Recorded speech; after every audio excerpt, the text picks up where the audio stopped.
All right, let's talk about this draft.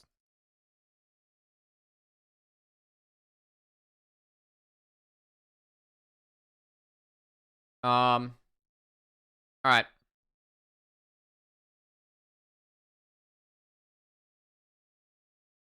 Oh yeah, we slammed the fucking Riven.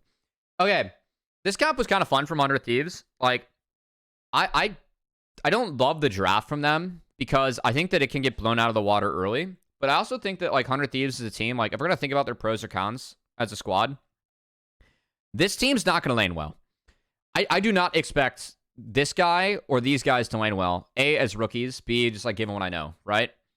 This is gonna take time. I'm totally okay with taking a bot lane that just like you just get to walk through the laning phase doing nothing. And then something that actually makes sense later in fights. Like, we just saw Fear run 3 bruisers with this combo, and they picked up a game. It's really tough to beat later. 100 Thieves, they have an identity. And also, like, if you look... So, like, the one way that, you can beat this, we kind of talked about how, like, against Seraphine Karma, you have to get kills within the first round of spells. This champ doesn't help contribute to that at all. This champ's just going to be stunning these guys, right? Trying to limit the damage. And these guys can get overwhelmed and overrun by these 3 as well. Same with him. Especially with this combo. Not to mention this as well. And I think the Xin, obviously very strong, but yeah, like for me, TL, they have to get, like this is actually a game where I'm going to advocate for TL to play for the grubs. You have Udyr top, and you need to kill towers fast with this and get a big gold advantage so that you can just one-shot these guys. How does TL ever stop Yone Vi? I mean, it's in theory, it's Xenar and Udyr autos and slows. And then Ashe can W. Like, Ashe has a pretty big slow as well, right? But Xin kind of has to hold the line. I'm with you, though. The fact that 100 Thieves has a lot more tools to try and overwhelm these guys later. So, like, I mean, my expectation, like, I think that in order to win this draft, TL needs, like, 4k gold and 5+ grubs by, 14. That's the goal for TL, right? Get grubs, do that. For 100 Thieves, it is just fucking survive. And then get to the point where like you can actually combo really well in fights. I really like the Riven, actually, with the Seraphine Karma. Now, I will say Riven into Udyr is butthole. Like, the fact that Sniper opts into that matchup in, like, the game 1 is wild to me. But, he just wants to play the Riven. Because this is a butthole matchup.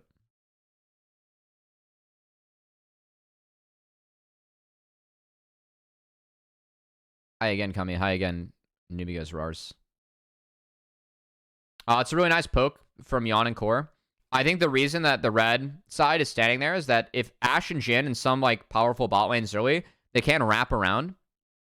So I think standing there and scouting that and getting that poke is actually pretty good.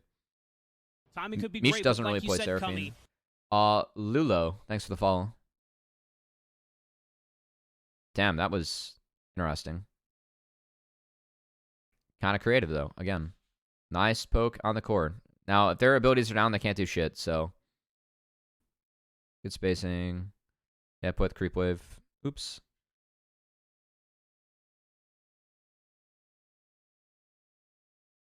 Yep, they don't get to farm. Nice sidestep there from Ayla.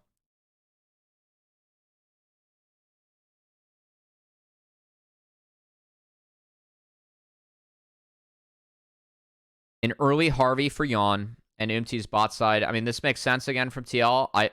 I would want to dive this, and you can see that River is somewhat pathing to try and protect it too, but he's actually going to seed it all. Wow. And Ayla actually early based. Wow. Okay, I didn't realize that in the cast. I like the early base from Ayla. And like coming back and having a full health bar is actually really important to try and defend the dive. Now the one issue that I think hit this lane is that Meech did double Q the wave, and now that wave is pushing back. It did kind of defend them from the dive. That's okay. Okay, River's going to get in here and take some camps away. Wow, this is actually a much better start for 100 Thieves than I thought. I really think that TL needs to make that dive work in the bot side. But the Karma Seraphine are pretty good at defending.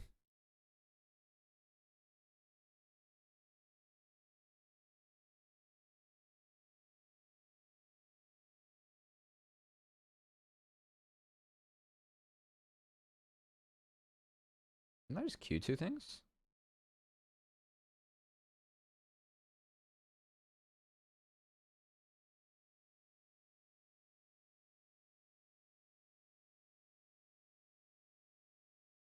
What the fuck, Spotify? Hold on, Spotify's griefing me.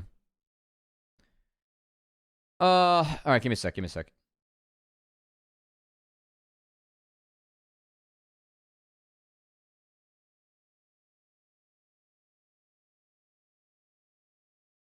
Can I not Q shit?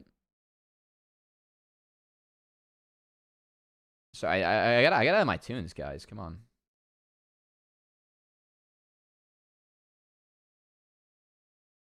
I can't Q anything right now.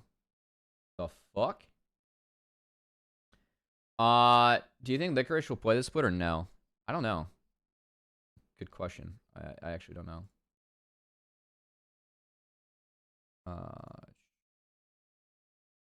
Dude, why am I getting griefed? Thank you.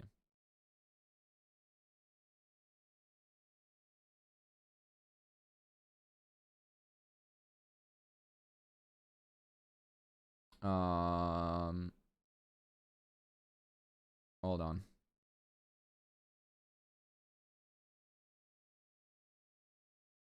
All right. I don't know. Like, Licorice can be picky about his opportunity, you know? Okay, so Ayla walked up when he shouldn't have walked up. Core gets first blood. This is really big for the bot lane of TL. Again, like, the plan for TL is to blitz things here. I think that this is just... How did this end up happening?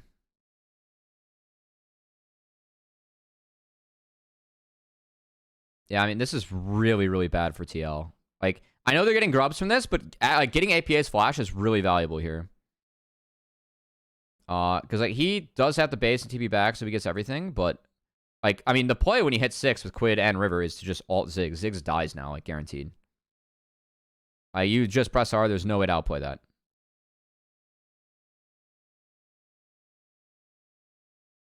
And River is good. All right, so Impact gets a plate. See, early gold. I mean, TL's up 1k and they have 3 grubs. So, I mean, technically, like, TL, like, the only thing that's been bad for them so far is that APA lost flash. So, TL's doing fine.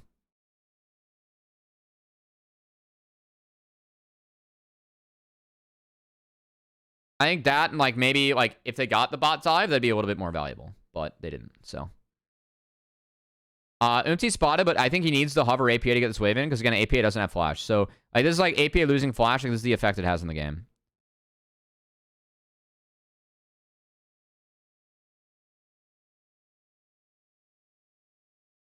That was really nice from Yon and Ayla. You can see APA, so they had a double control word set up so that he could try and do this and get a piece. He doesn't get a piece, and then he dies walking back to mid. So I think that's, like, that's the call from TL, but again, like, that's a little bit greedy. I don't think APA can go for that there. Just given that he doesn't have flash, like, he has to manage his wave and hug that side of the lane. But again, it's really hard. Like, APA losing flash to that grubs was really, really, really bad.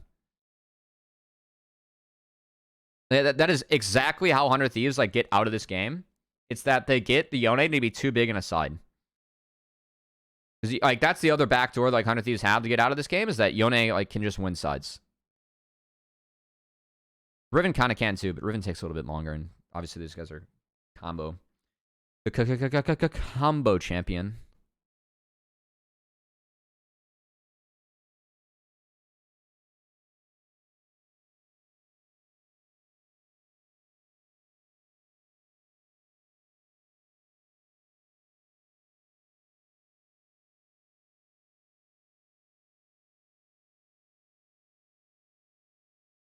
All right.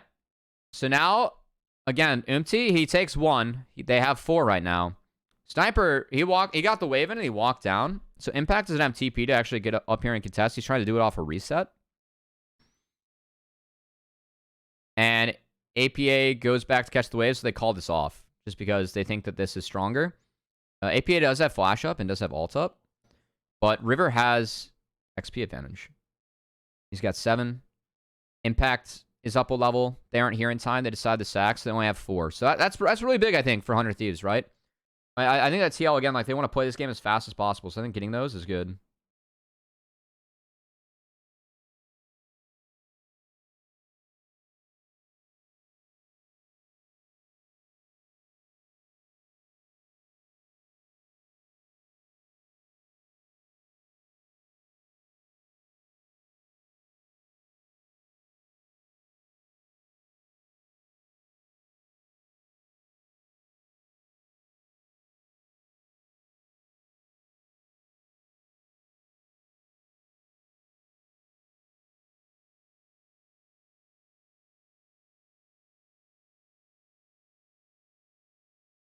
All right.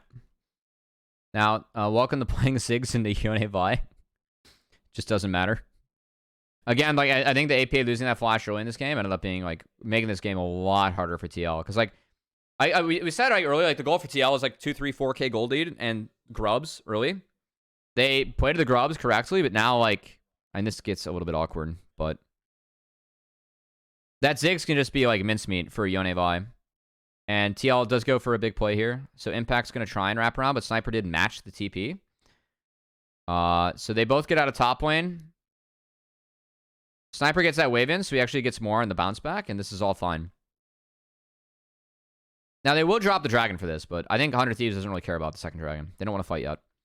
So, I mean, I think, like, so far in this game, like, 100 Thieves actually had a little bit of a better understanding, like, how, like, their path to win. I mean, their path to win is Quid, right? Like, once that Ziggs loses Flash, they punish Ziggs twice. They even got Flash again. So, like, APA is open. Oh, wait, no, they didn't get Flash again. Right? Yeah. I think the only way to get out of that one was that if APA, like, preemptively flashed. But I think he does, in a way, like, kind of want to bait him in. Anyway.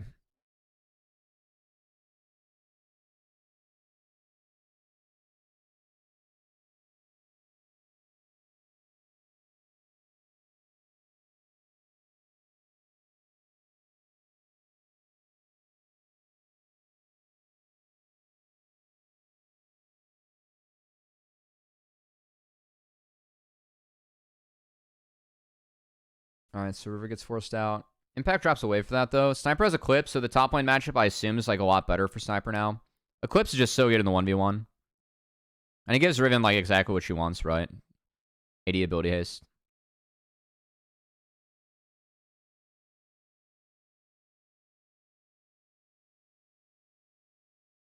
It's funny, Sniper only played Riven once in Challengers, and game 1 just busted out. And the Seraphine Karma, like, really help it, you know? Nice ult from MT. So, like, they're going to get bot turret out of this, and then they get out. Again, this is all fine for TL. Like, they want to snowball the game. They have the first 2 Drakes. The gold lead is just not big enough.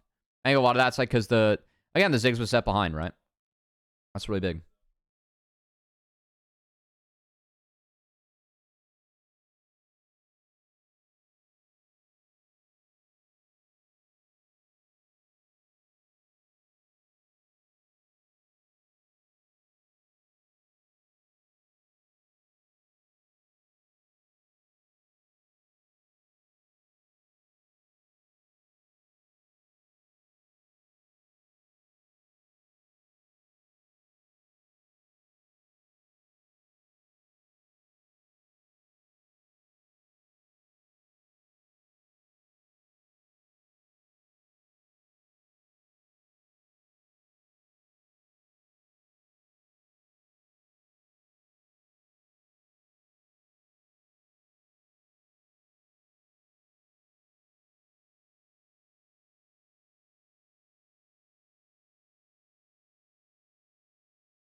I mean, at this point, like, this is where you can see the map right now. Like, TL is still able to get pushed because, like, they have the Udyr in the side, right?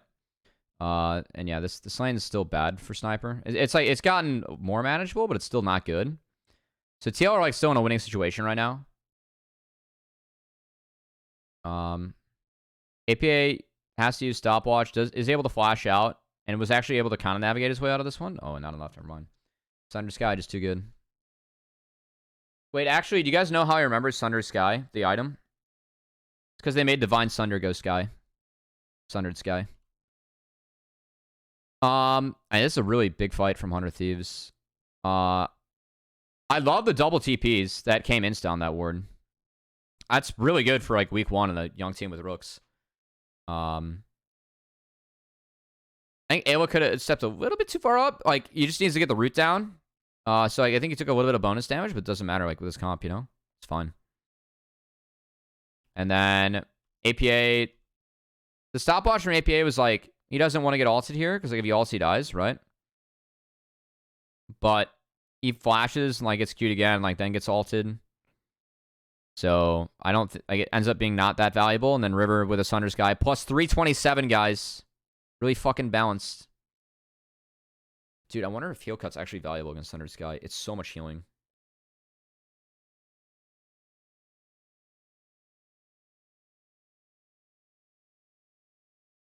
I wonder if we'll start seeing that. So this is huge for Under Thieves. Like, they've denied TL their win condition, right? It's like, we're going to play fast. We're going to Dragon stack. We're going to try and take everything we can to like, get a gold stack early. They don't have that. APA doesn't even get Satchel down to get this turret.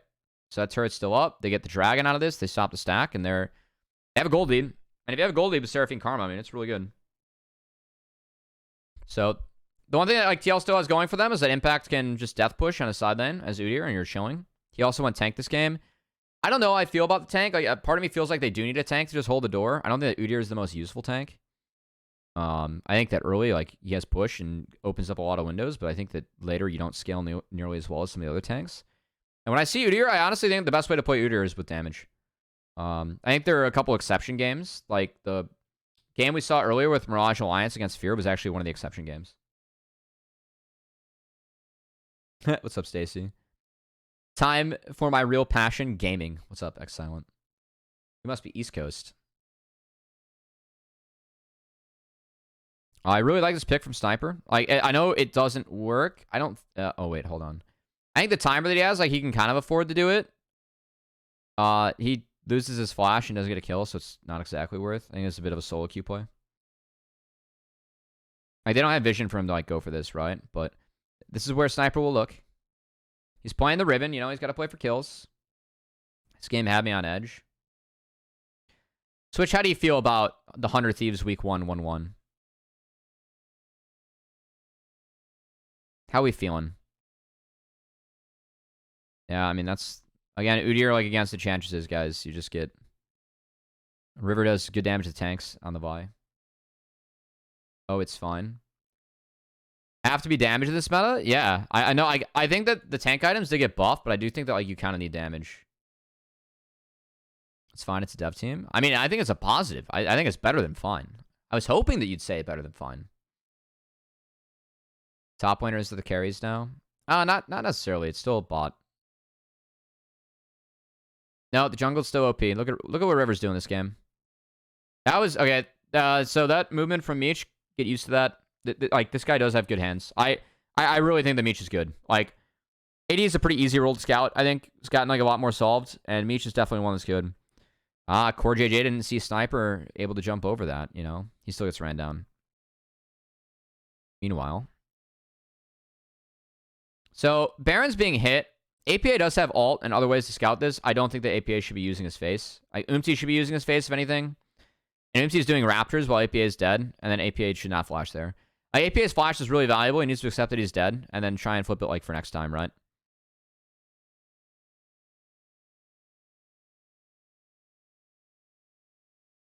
Now, TL do respond really well to that. Now, keep in mind, this play was started by them. If APA respected the two sides of the map, and he could use his ult to check Baron, it would be good. TL trying to drop a trap. I think it's the fight the impact goes off.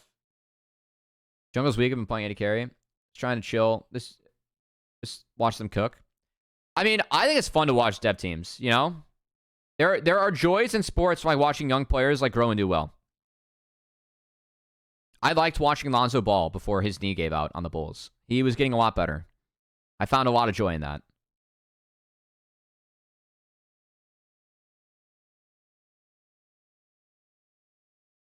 All right, so River just sends it on the Yawn, and Sniper is able to kind of combo. He's got his ult going right now, but River goes in a little bit too deep, and I think this is the fight that Impact just ran. So like, Quid and River didn't sync up this fight, and this is the one fight that I think did go very in favor of TL.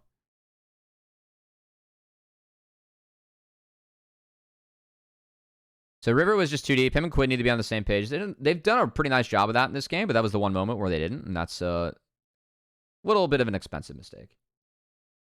Hey, I thought Quid was good this week, actually. No more Quid slander. This is kind of on River, honestly. It's a nice ult from Umti to knock the Yone away, too. The keyword is was. That's what we're looking for. Iceborne Gauntlet and Wit's End onto the Yone, guys. Who is going to kill him? I like the build. Like, you're playing with Seraphine Karma. If you build resistances, it goes 10 times further when you have healing and shielding like that. I think it's really smart. I think the APA burned a couple flash. Like, I think the APA put himself in a position to burn a couple flashes that he should not have burned. But also you're playing against Vi Yone as Zig, so you're kind of doomed, especially if you do lose flash. I think he just needs to respect that a little bit more.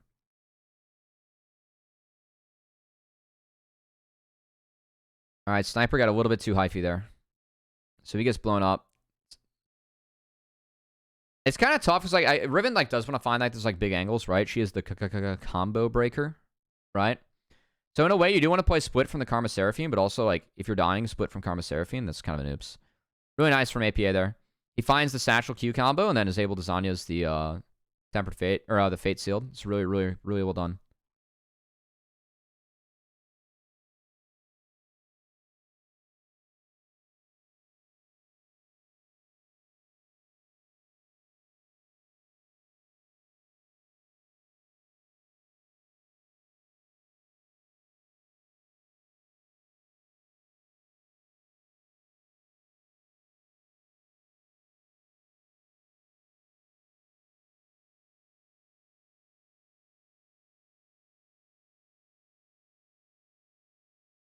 I mean, Twitch chat's stupid. And they like memes. The summit quote for, APA is definitely a fucking meme. All right, this is where the game turns. TL's had a couple good fights here, but this TP was really good from Under Thieves, and this is the fight they want. There's no escape now for TL from this. So they all sync up on the Yawn. So like, remember we talked about like how like Quid burns his flash, like find this combo. So we talked about how like it needs to be like a little bit more sound, and then this angle for APA is just terrible as a Ziggs. Like you always want to fight front to back as Ziggs, and then they pick their targets really well in this fight. This was a really, really nice angle and fight from 100 Thieves. I actually really like what they did here. TL is... The route that TL took, they never checked or swept that ward. I think that's a really smart ward from 100 Thieves. Who dropped this? Ayla dropped this? Hell yeah, Ayla. That's really good. I mean... So, Lulu, I understand where you're coming from with this, but with the Ziggs and the comp they have, if they ever split, you get fucked. Like, they can't afford to put anyone else in the side. Like, the person would have to be on the side of Ziggs. Like, are you going to put someone in the side against, like, Vi and Yone, right? Like, the only person is Impact, and Impact needs the group if they're going to siege these turrets. So I think that, like, this is correct from TL. It's just, like, it's their draft, right? Now, if it was 100 Thieves group against 5 like that, I could even agree given, like, the Seraphine Karma. But, like, it was like, all right, you put, like, Yone on the side, like, it's doable. Yeah. I mean, the mistake here was, like, the reason that they're playing bot and not mid is that they're trying to make us that there's only one flank angle, and they didn't check their flank angle. Like, there was a ward that was stuck in by 100 Thieves. It's a really good ward by Ayla. It's really well played. So, yeah. Like, TL can't win this fight. Ashe support scales pretty well, along with having, like, really dominant laning. Because, like, if you stack up some ability haste, you do, like... You bring, obviously, slows to the table. You're really strong in lane.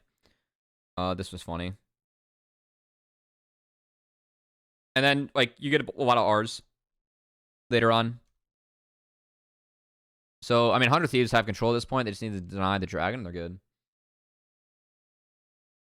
Yeah, no, I mean, this is what happens with Seraphine Karma, right? That's why we kind of said the goal for TL was to have 6 grubs and, like, a 4K gold lead at 14.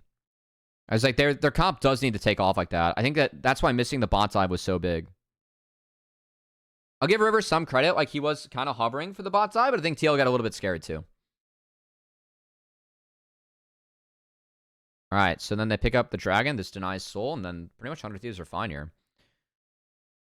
TL are going to give that and take the top turret. I think this is smart from TL. Like, they do melt this shit, right? Like, this isn't bad to get one of these for free. And they're playing a little bit better defense around the gates now. Cerilux is even more disgusting. Oh, because you have the Lux go damage? Okay, that makes some sense. Is it Seraphine support with damage Lux? I mean, like, in terms of, like, the damage combo, yeah, it's grosser. But, I don't know, like, Karma brings a lot of utility and a lot more tools for the Yone, Riven, and the, Vi to, like, fight. I do think that this game was, like, a little bit of actually jungle mid-diff. I think that what River and Quid did early on when TL's comp was, like, at its strongest actually bought them the time to get back into this game and do what they did here. Also, props to Quid. Like, him and Sniper had some really good TPs and angles this game. You got to give props to Quid on that, for sure. So, I think Quid deserves a little bit more credit. Like, you need to punish the Ziggs in this draft. You have Vi Yone, and they did so successfully, you know?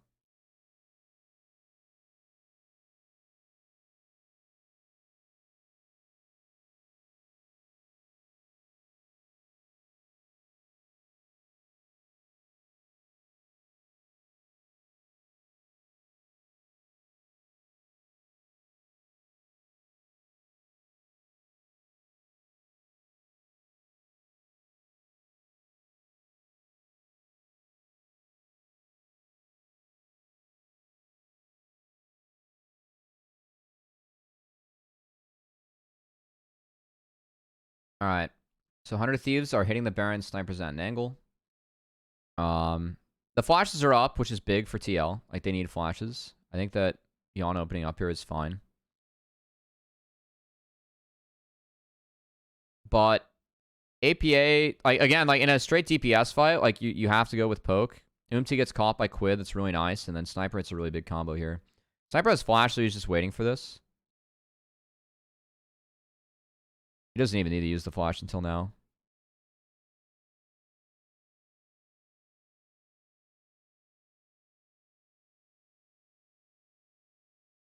Yeah. Really well done. The Riven on the back line of this comp can do a lot of work. Again, there's like no CC for it, and I think that 100 Thieves played this game really well. All right. Hey, TL's not exactly import squad. I mean, they got pretty much 3 native players. I mean, 4 at this point. Now, historically, say that. All right.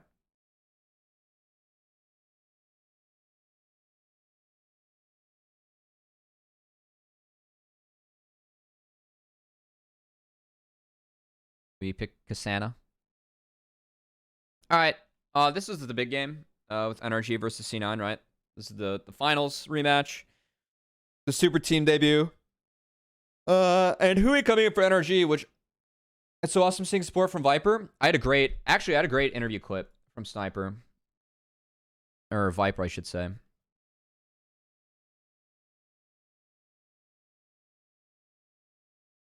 Oh my god, that's funny.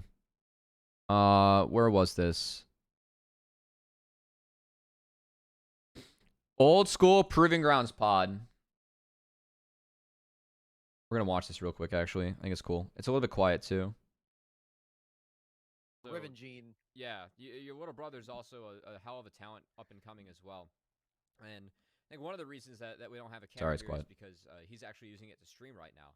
So I'm curious, do you guys like have like any like, you know, 1v1s decide like who gets the camera, or like who gets like the better internet here? What's it been like kind of being back with him? Yeah, he actually always asked me to do 1v1s a lot of times. Yeah. But I don't usually do it most of the time because you know, he needs to fix up the trample. Still not there.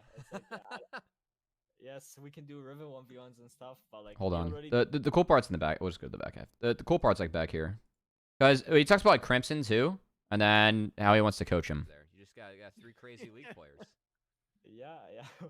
We're just all league players, I guess, and I'm just excited to have them play, and like, you know, eventually, like I'm probably coach or something.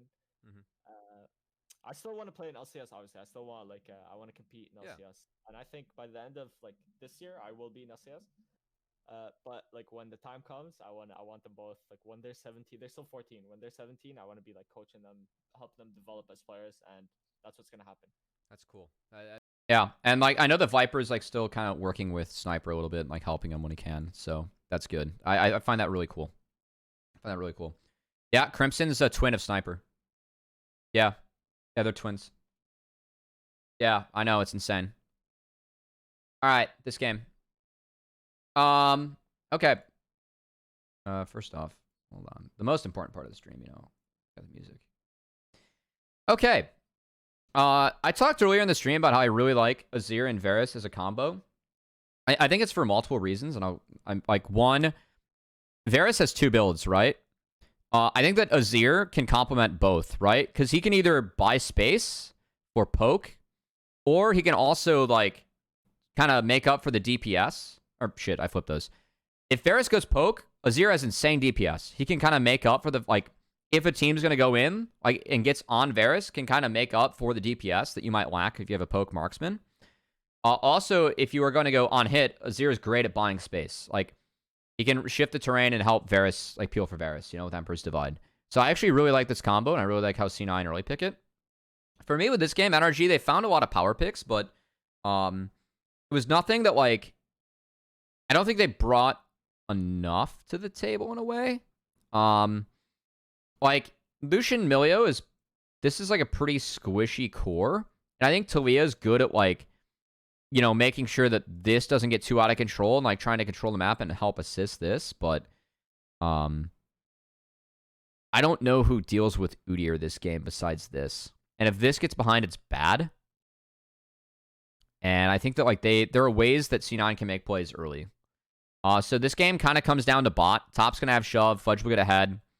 And the engages that these two can have on the Lucian Milio can be really tough to deal with if they're not on top of their game. So I also think this game was a little bit of JoJo diff. So JoJo kind of went off this game. The Baron fight that JoJo has is actually ridiculous. And that's the thing about C9 for me is that like when you stack up this team, it is Blabber, who's the most valuable, MVP from last split, and arguably the one player in the league right now that's fighting for GOAT status. And then for me, JoJo and Berserker are the 2 most valuable players to have in the league, given how much better they are than their peers. Like one of the few people that can actually compete with JoJo like is Palafox, right? But yeah, it's really hard.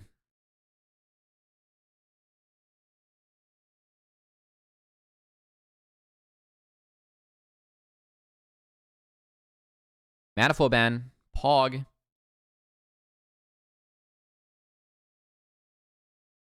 I think it's more competitive, like top jungle and support, but I think the gap between JoJo and Berserker, like the next best, is big. These guys are too good.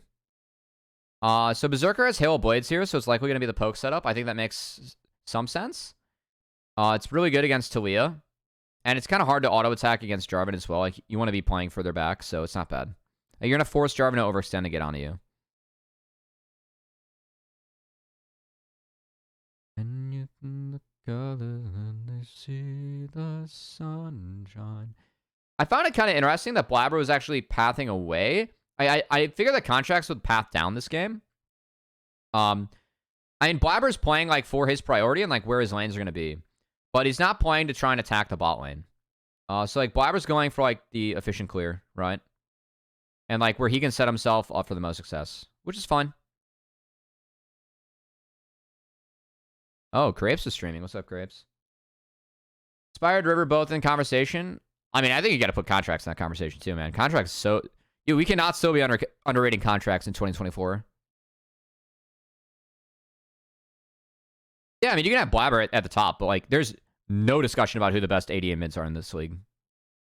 There is somewhat of a discussion around jungle, And other junglers that like have good games, That's really nice from Dokla, and he's going to pull the wave. I really like this. He just forces Fudge to lose more. He still has TP.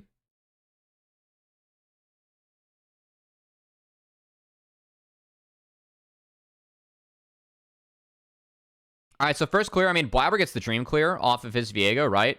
He cycled out a crab. He got 2 respawn camps, and he's back on the map now. And he's going to get straight scrubs. Wait, hold on. Did Blabber cycle out a crab? No, he actually... Yeah, he got bot crab. Okay, sorry. Hold on. I was focused on top here. So he finishes top. He walks through mid, and they brute force bot crab. I like this from Blabber. And I think Berserker played really far back, so like there was no angle for NRG to actually go in here. So Blabber just gets the feast. And I really like that he's using the fact that he's got a Nautilus bot against Milio Lucian early. Like Halo Blades Varus and not into that, you can do a lot of work. Oh, we're Tomio fans in here? Let's go. We love a good Tomio fan. So yeah, Blabber gets a really, really good start this game. And he just goes straight to Grubs because he knows that Fudge TP'd back and is fucking Udyr. So these are free.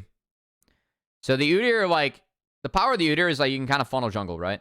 In the sense that like the top side is going to be free. Blabber definitely set up his clear, going bot to top to do this. So now I said I was a little bit surprised to see Blabber go bot to top, but he's setting up this game for himself. And now that I kind of see like how the first 5-6 minutes played out, I like what Blabber did. I think that this, like, given how these lanes play out, CI's playing the lanes like what I would expect them to play to. Blabber's very much playing to funnel himself, and he set himself up for a lot of success in this game.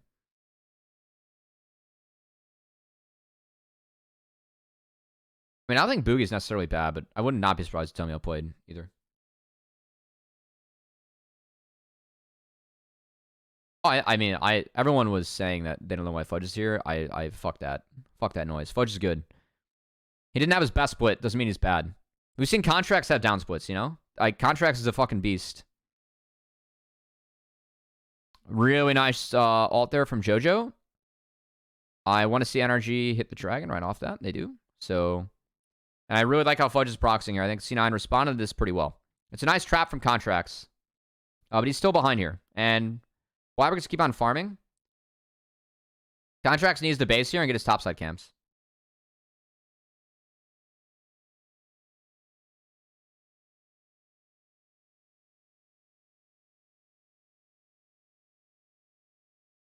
Who else do you get besides Fudge? I mean, you can make a serious claim that like they could have went with Licorice this offseason, right? Like by everything I know behind the scenes, Licorice would have been on GG if they had a team. But Licorice was the best top laner in NA last year. It was like Hammer Impact, right? I think that's honestly the only viable argument outside of imports, and I'm still on the Fudge train. I think Fudge is good. I think that Fudge has had splits where he hasn't been as good as like where Fudge can be. That's fine. That happens with players sometimes, you know? No. I'd take 30 before Tenacity. Licorice goated? Yeah, for real. Licorice is goated for real. Alright, so we have Poke Varus this game.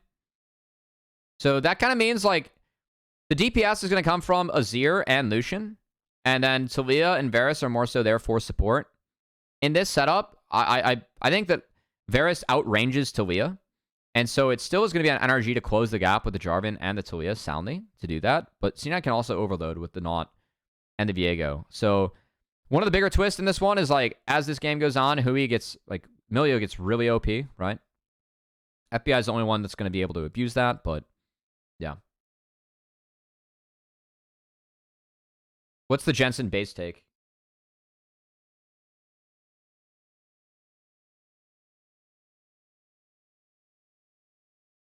Yes, let's beat this meme to death.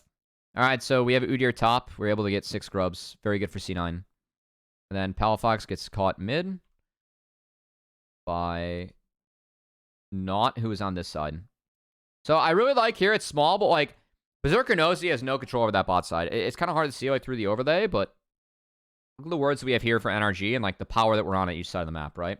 C9's got 4 people on the top side. Berserker's on his own. He's going to base and drop this wave and take away any thought of diving him on this wave and then enable C9 to pick up a positive play when he comes out of base.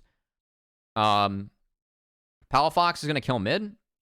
And Vulcan gets him. Contracts was hovering bot. Berserker's already gone. Which is a decent play from Contracts, right? Like, you want to go bot to try and attack because you know you're giving up grubs. Instead, they attack mid. They catch Palafox on a really good timer. JoJo gets around the E. And is able to kill him. So NRG gets nothing. And again, this game continues to get harder. Korea imports bad. Okay. I think that what a lot of people aren't thinking about or referencing here, with the changes to the NA ecosystem, it's going to be really hard to get a top tier Korean import now. Like, you are going to be looking at players like Mask, like Castle. right? Name one Korean import besides Berserker that's been good recently. I mean, Summit was good. You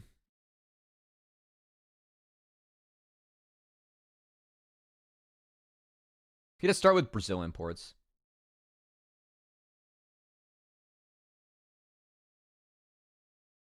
River was good. Pioshik was good.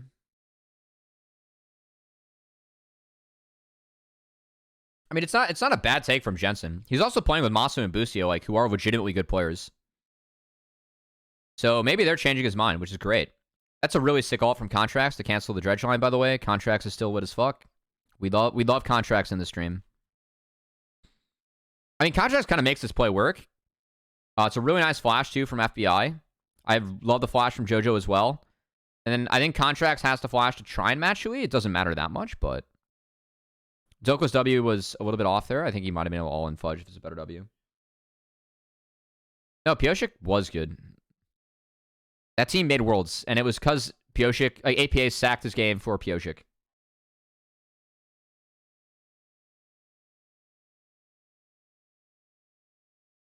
Yeah, Castle... I'm not high on Castle. I agree. But, like, also, like, with the economics, it's, like, hard to get, like, Polbey, you know? Polbey is fucking good, and he's teamless. Polbey in NA would be really good. But, like, you aren't going to get, like, the money that brings them over. Like, they're actually just... They'd rather sit in Korea, you know?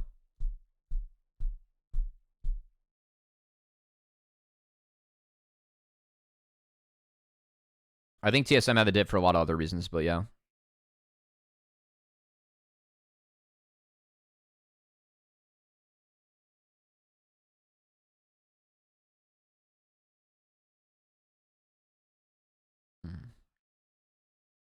Yeah.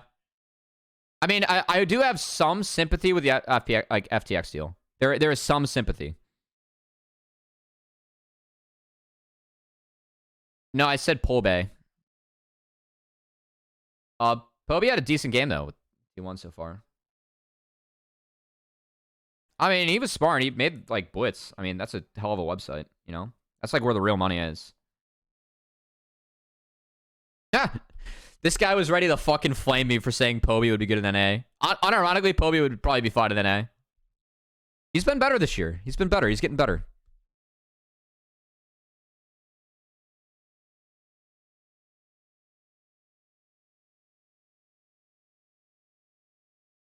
What happened with T1 last night? They smashed their first series. The Reckless got sent and, like, pounded everyone. Import Reckless. That's how we save NA. Jesus Christ. Dude, look at the... JoJo picked up 2 kills. Look at this damage he just puts down in the Milio, man. Oh, JoJo's so good. He's playing like there's just no threat to him. He just knows what he can do. Alright, free rift. So C9 are up at this point.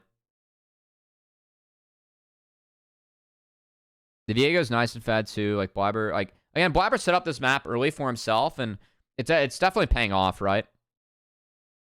And props to Berserker and Vulcan. Like the focus from Contracts was on bot side, and they survived it for the most part.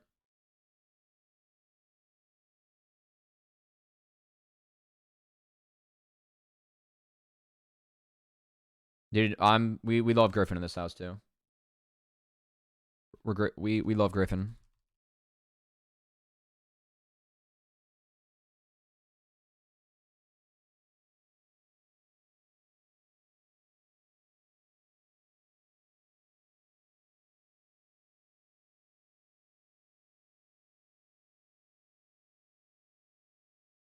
We put our stock in the kid. It'd be cool, man. That'd be a hell of an accomplishment if he's able to do it. It's hella competitive over there.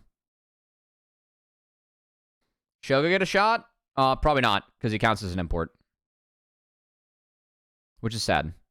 I think that if the rules were different a couple years back, then he would have. I don't know what he wants to do now, though. Alright.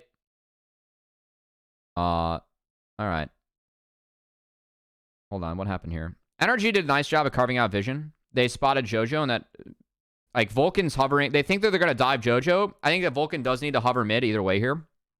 As JoJo's way harder to dive. Now JoJo is more valuable, so they're having the more valuable member. But nice playing a Berserker here.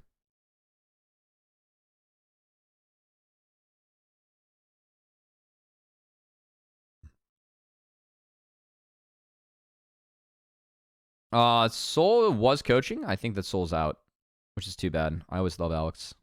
He's a good kid. I think he was put in a really unfair scenario at TSM, along with Instinct, who also is not playing. I think TSM fucked both of them. This was actually really nice from Dokla. Like, he tried. If he gets that W out, maybe he's out of there, but Blabber's a little bit too far ahead. He's very fed.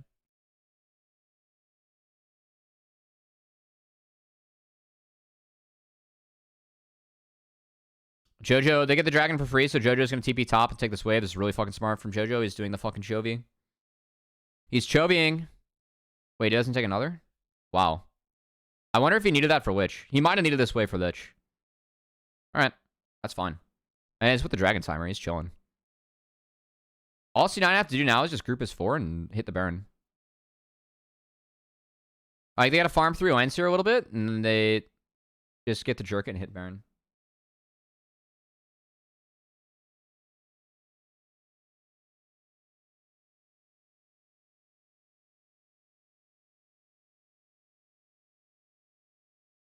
Koskinen, who are you talking about with that? You're talking about Soul? I kind of feel bad for Soul. I mean, he made it pro because TSM were...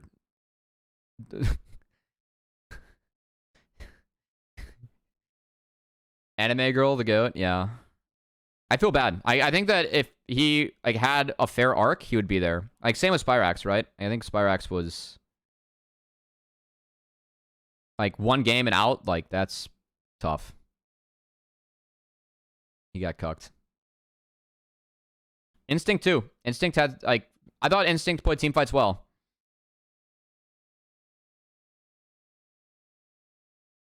I didn't see BDD's super jump.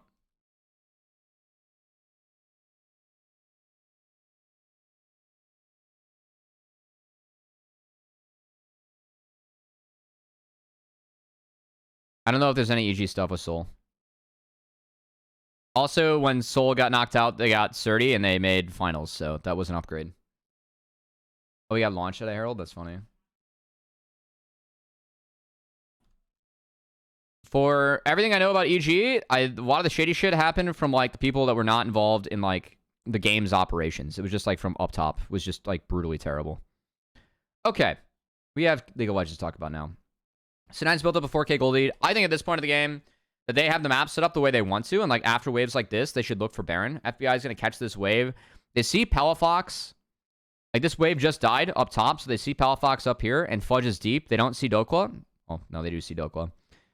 So they're going to look for FBI, who's way too far up, and split from Milio right now. So I think it's a really good time to go for this. And Contracts gets the fuck out. He's like, you're dead. FBI can't hit that wave. He's got to catch that wave low. He'll catch it, like, back here. Jojo, really good chunk out of Palafox. And then they do Baron, and this is where the game ends. I mean, you're telling me, Koskinen. Jesus, Jojo.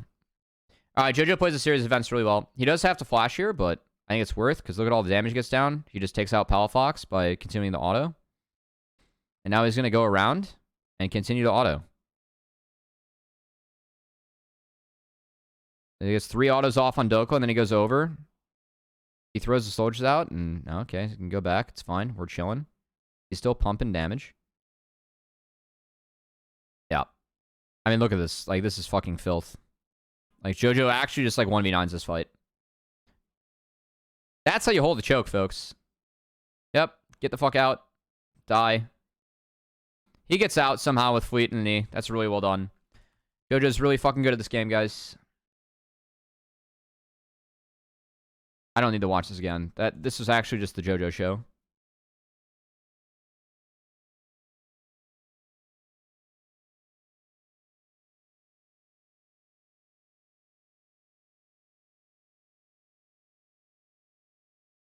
Yes. No, like, what if you position well as Azir, like, especially this is old Azir. Like, we're back to the old Azir builds, you know? Like, your value comes in how you position. And if you can position like JoJo just did, that's, like, where... Like, you actually just, like, fucking pog, you know? Well, I forgot how long this pause was.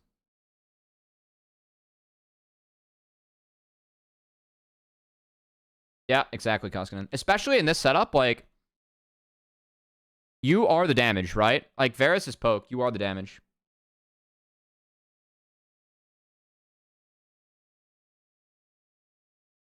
Jesus Christ.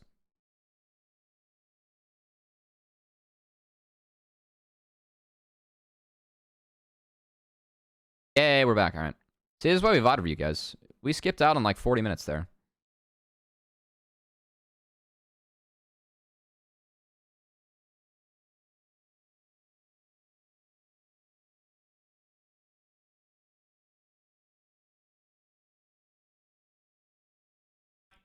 This was a decent look from NRG, but JoJo nukes it with an ult backwards. So, like, once JoJo ults backwards, Doka has a really sick ult to, like, try and get on him, but then Fudge does a good job of peeling. And that fight's over. I thought it was a decent angle, though, from NRG. Like, it's not that bad. Like, Berserker ult whiffed. FBI is a little bit low, but he can play back. Like, besides FBI eating the hook, it's not, like, that's the only thing that, like, kind of goes bad. Berserker's untouched, but, like, he missed the Q. Like, he's doing poke. Like, this is all about JoJo, you know? Berserker didn't do anything that fight. It was 2 autos and an E. JoJo did everything. Dude, the Pal World hype is crazy. Are you playing it? Like, what is this game fun or what? I've seen everyone play this. I'll kill Steam so that we don't see people continue to play it. I'm playing Out of the Park Baseball, guys. A spreadsheet baseball game. Mixed with Arc? Yeah. I mean, everyone's playing it. I haven't seen Light in 3 days. Jesus Christ. Alright, so Contracts just sends it. Berserker gets the flash out so he doesn't die. And then, I mean, all Fudge has to do here is stun people.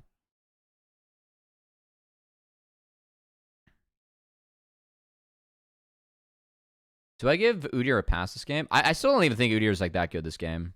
I think it just ended up being good because like C9 drafted winning lanes. And Blabber got really far ahead. So like it kept the game stable, you know? It filled the role that like Renekton used to fill.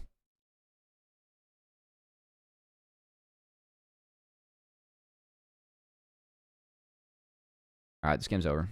I really like how C9 holds the choke here. That's really good. They need to hold this choke. They're doing a really good job of holding this choke. More teams need to hold this choke with this Baron.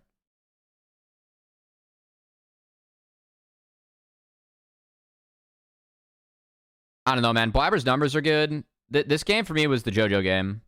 I think JoJo like just went like absolutely the fuck off this game. Like this shit's ridiculous what he's doing. I know he dies there. It does not matter. This game's over. He got FBI out of the fight and then, like the game's over because of that, you know? Yeah. JoJo went sicko mode this game.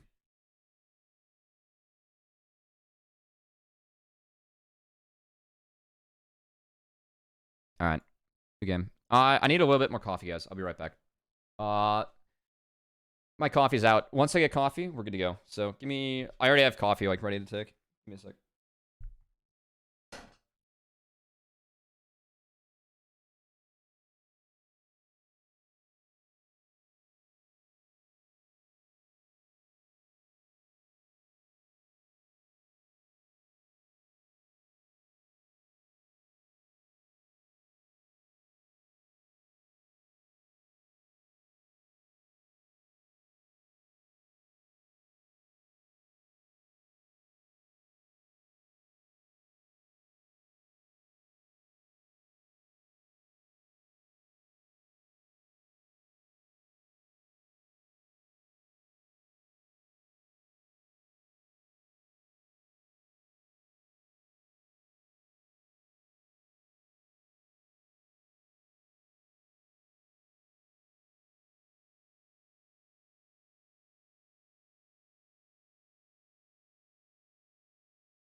Thanks, guys.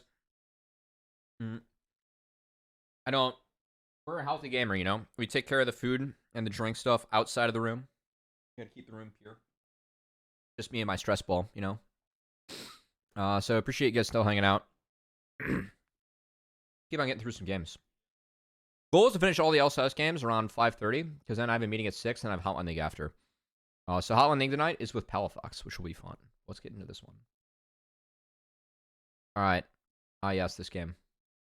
Alright, we got this bullshit. Double support items for both. The Hecarim ban is wild. I wonder what's been going on in scrims to justify this. I wonder if, like, Inspired and Whippo flex it. It's not out of line. Do you think Lucian's a trap pick? No, I don't think so. Like, Lucian has value.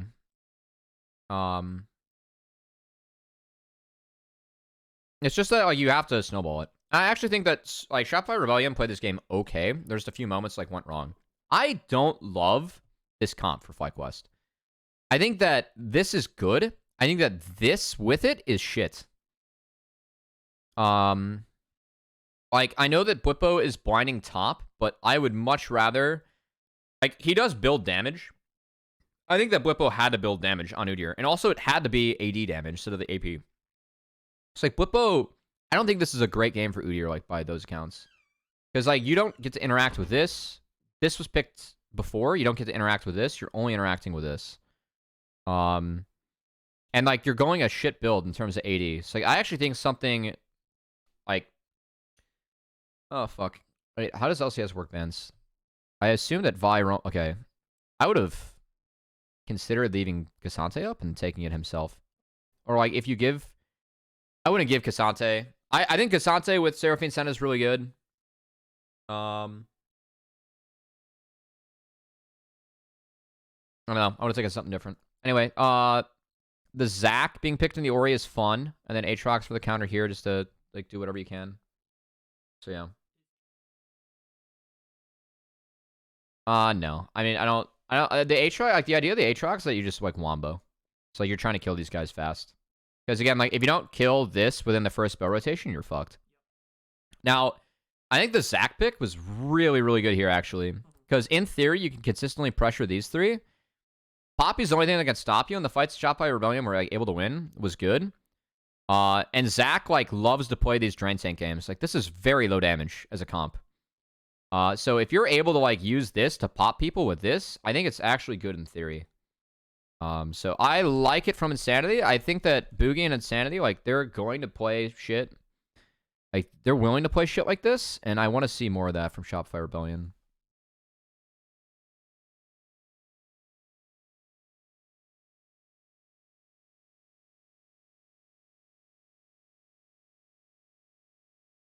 Also, we have the Fleet Center. I guess Fleet makes sense, especially like you want a Cyclosword.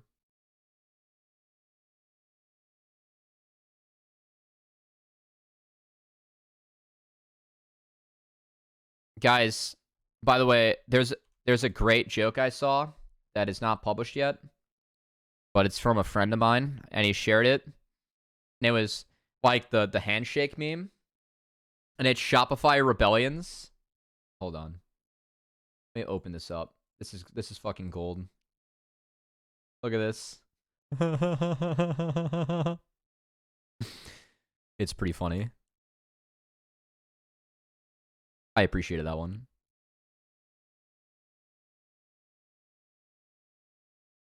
We'll see if that makes it anywhere. That's not mine, but I'll credit whoever made it once it...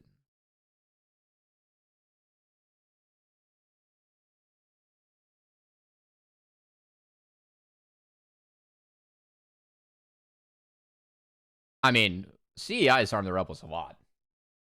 Yeah, I got Rafa back here. I don't for know this much one. about. Oh yeah, no, that's a common thing. It explains why Shopify Rebellion were bombed week 1. All right. This is really good from Bwipo. I mean, he sacks a little bit of his game for this, but he completely makes Inspired's game by making this play. And bot lane is, like, really safe now, which for the Senna Seraphine is important. Hey, look at this, guys. We're VoD reviewing the pause.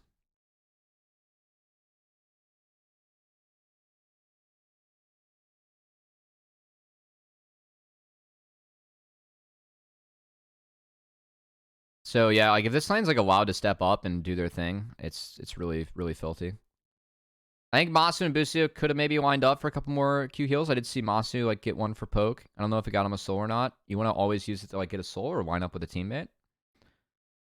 It's a little bit harder with the Seraphine, but you can't stand behind. Oh, we think the Disguise Trio runs LCS. So Insanity in this matchup, he does not mind getting low because he gets more efficiency out of Zac passive, Dorn Shield. Yeah, like, and second win, which I assume he took in this matchup because he's going to be low. I think this trade was an oopsie. That was like the bad trade for me with Insanity because he gets solo killed in this matchup and it's bad.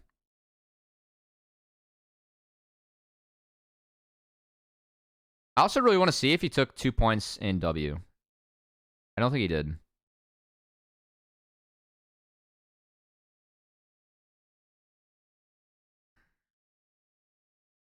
I also think if he thought he had passives, like he'd be fine, but Inspired plays it really nice. Insanity would have seen Inspired here. So this is why I think Insanity should flash, because Inspired's on a ward right now. He's getting pinged out by Boogie, and you can see a ward there. Over the white line. So I think Inspired, or Insanity played with a little bit of fire and got burned. You max W? Okay, good. What's up, Insanity? I like this pick, man.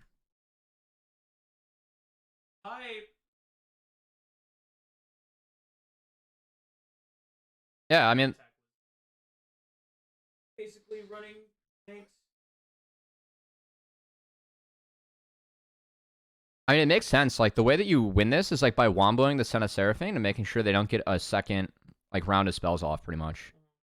So, like, with Nami, Zac, Aatrox over the top, and Xin, like, there is, like, it's good.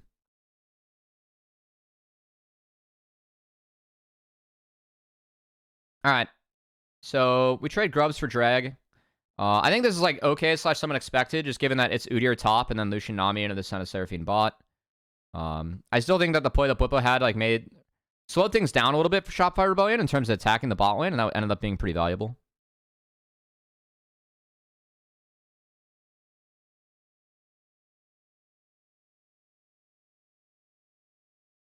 And, like, you guys can see, like, I mean, watching this matchup, like, yeah, Zac gets more out of the passive, like, going low. Like, this is kind of the health bar that, like, you want to play with mid. It's fine. Like, you're just trying to chip Jensen and then open up something like this, which is really nice. It's really well played. The trade was a little bit unlucky, but it was really well played. It was good R. Like, the ER placement was really good.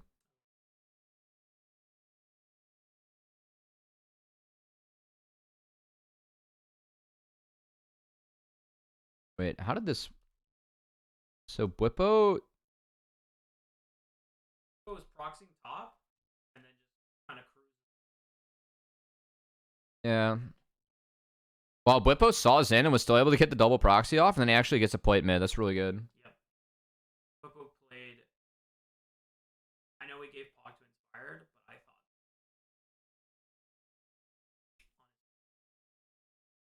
Yeah. I mean, this is like what you should be... This is like what I want Udyrs to be doing if we're going to pick the deer. Like, this guy, you can play like a maniac early. Like, the Q, like, into the ER was like really good to get him back. It's a little bit unlucky. Yeah, that's exactly how I'd feel too. It's still worth though. Like, the wave came back to Insanity, so either way, that was worth. You did give Ori a little bit of gold, but yeah, it's whatever. Or yeah, you gave Ori a little bit of gold. All right.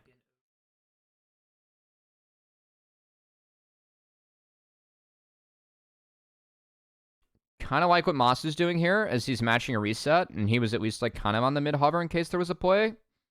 He does spot this being taken, and then he should respect this. Yeah, he does. That's good. Busio needs to flash here. Busio doesn't think he has to flash. He needed the flash here. Good sidestep there from Masu.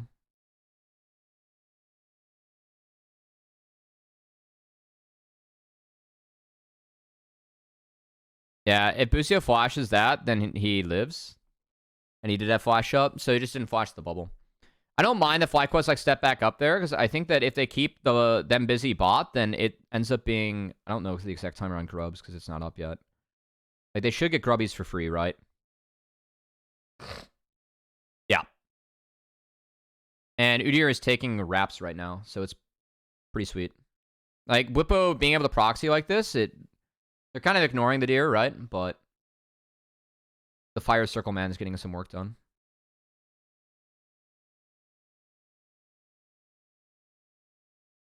And then Udyr is here to impact this play, which is big. Oh, never mind. He's useless. He didn't shop. So he wasn't able to go unstoppable. And again, like, you're just drain taking on Zach. Everyone needs to go in. It's a pretty low damage composition. It's really good. So yeah, I mean, this is part of like why we like the Zach this game. Like, there is no like big DPS threat for Zach, and that's exactly where we want to be. Same with Aatrox in a way. Like, you're just competing like the drain tank. It's just that eventually the Seraphine and the Senna will have too much gas in them. Also, I think that, again, this is like, I don't want the Sennas to be lethality in these games. I actually think like you need to go Kraken to get through the front line.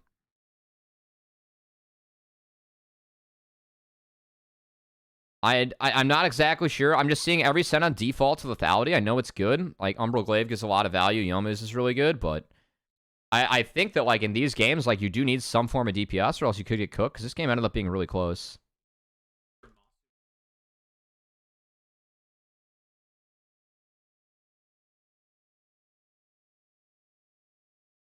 That was a nice execute there. Turtle wasn't able to flash out of the Flash Poppy combo, which, yeah. So Turtle just wasn't able to react quite in time. I do like how Turtle's being aggressive here. I think that's how you have to play this, right?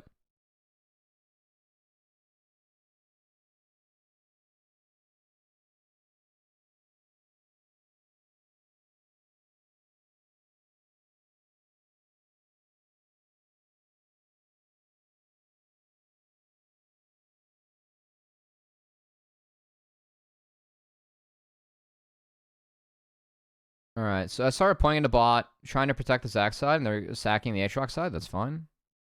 Well, that's a really good chunk in the Masu.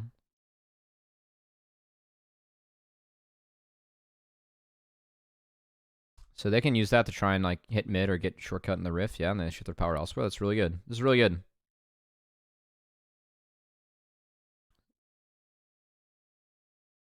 Top side, though, there was a dive, so they weren't able to get up there fast enough.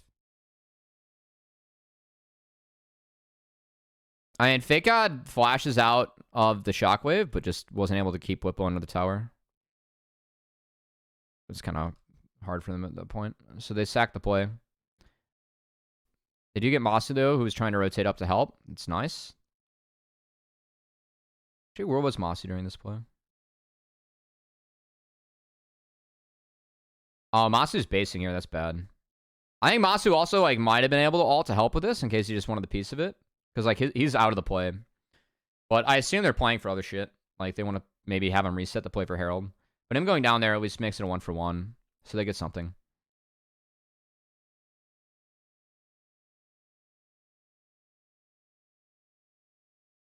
I love how they're flying the stat about like being ahead at gold at 14 or not. When it's like fucking playing Zac, you're not going to be ahead unless it's like just an absolute fiesta. You're going to be down a little bit of gold. That's okay.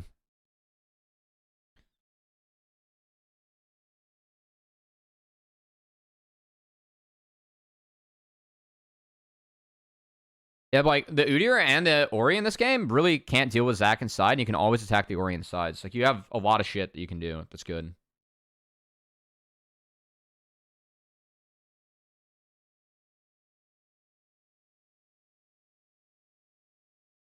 I actually don't know though with this Udyr build. Udyr might be able to like get through Zac. I honestly don't know. It's like a slightly less efficient Udyr build than like what we are used to seeing, but yeah, I think the Blippo did need to go AD given like how AP heavy their comp is, and I think it's fine. I also really like Jensen's build. I think that the I don't know like about getting Archangels here, but I think that he understands he's going to be attacked and that tanks will be on him for the entire game. So I do think that these two items first make sense to me. Like, the Archangel Shield will give him value, and Leandri's against Zac, Aatrox, Xin makes a shit ton of sense. Especially, like, when these fights will be long.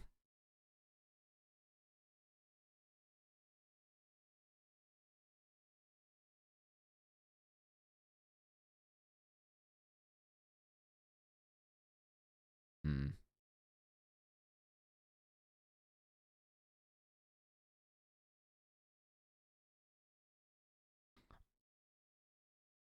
Yeah, we got Palafox on today. Narcoin. I'm wondering if, like, this is... Like, they have Zac marked, like, on the way here. So Jensen's going to take a bonus wave before he gets into the fight.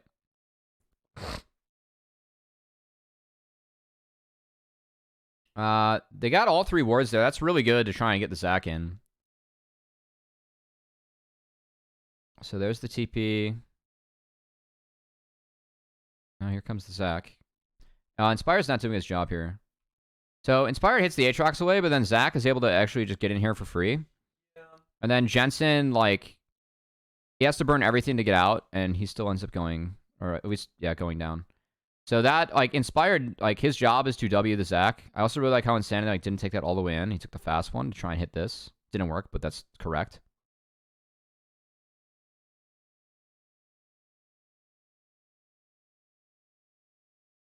Likewise, quickly realized, I don't know how they discussed bombs, but they quickly realized that Inspire cannot Yeah, I cover mean, by himself. I think Inspire probably is just imagining, okay, guys, you just follow me, and that's all. Like, fine, just follow me, commit, and then the rest of the backline trio is like, there's just a disconnect on like what Inspired probably felt was okay and what the backline.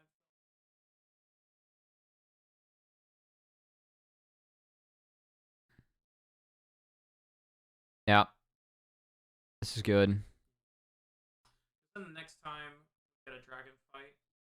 Yeah, it gets played better. Yeah, Inspired actually back over. Yeah. Backline. Like, this is what you want to do, though, in these drafts. So it's like, so right now, like, if you're FlyQuest, like, none of your, like, these guys are all missing Flash.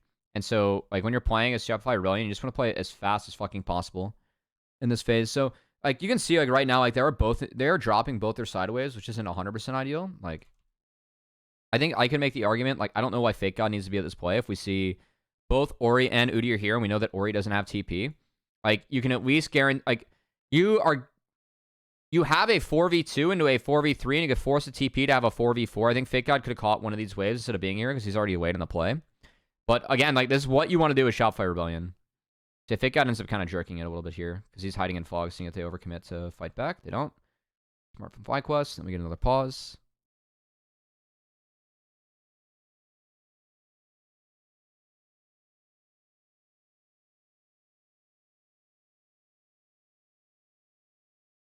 Oh god, it was the Hubris first for Senna. Jesus Christ. Yep. Dude, I've been building Hubris first on Jace. It's been so fun. I built better this game. You don't get any damage, pretty sure. Do you think that you should have went for the Galio W item? What's that called again, Mark? Kaenic Rooker. Kaenic Rooker? Rookern. Yeah. Oh, if you did that first? I don't know. I think your first item is fine. I think, like, these two do make a lot of sense to me. You don't need it. Do you not need it to wave clear with Zac? Like, do you won't do shit with that item? That is true. Honestly, Because, like, if for me, like, if you're managing sides, or, like, fog is really valuable to you, right? So I think that, like, being able to push faster in fog is good. yeah. A lot of tanks have just been, if they get the bombies and they need it for wave clear, they just sit on the bombies and they never complete Hollow Radiance of Sunfire. Yeah, that's been the, like, the Maokai build, right? I mean, Yeah. it's across all tanks. It's not Yeah. just Maokai. So, like, any tanks that is, like, played in jungle or top lane, a lot of them are just skipping the completion of the full Cinder item. That makes sense. Because there's so many good tank items that are just cheaper to get. Yeah, that makes sense. Match you insanity.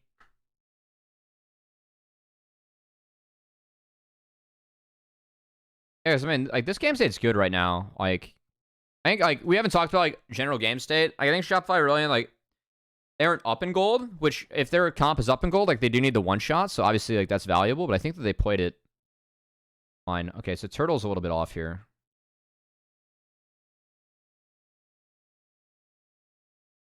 Oh, that's a really nice ult from Busio. I actually think so, because like it's just a bunch of like over the top damage, right? Like Nami Tidal Wave comboed with Zac Aatrox is really big. That's really nice from Busio.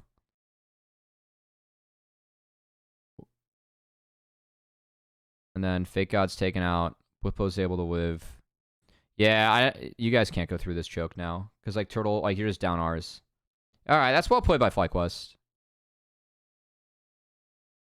There's this part, though. They get separated by this raptor wall, and it's actually good. Oh, God, dude. If Seraphine W doesn't exist here, Fake God gets this. Wow. That sucks. That's a really nice W, too, from Masu. Goddamn.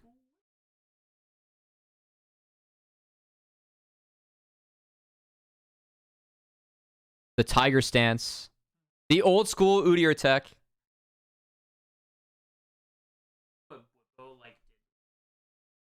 Yeah, he force stanced. Yeah. I mean, he has to go AD because they're too AP heavy. Yeah. So it's weird, but I think it worked. Oh, no, it was cool. Yeah. I don't love the Udyr. I don't love FlyQuest comp this game. Yeah, but he doesn't actually do that much physical. Yeah. Oh, it's an inefficient build. I think that he just looked at his comp and was like, we need more AD. I think like this builds him like pretty much in the split damage, no? Because like his R is still most of his damage. Yeah.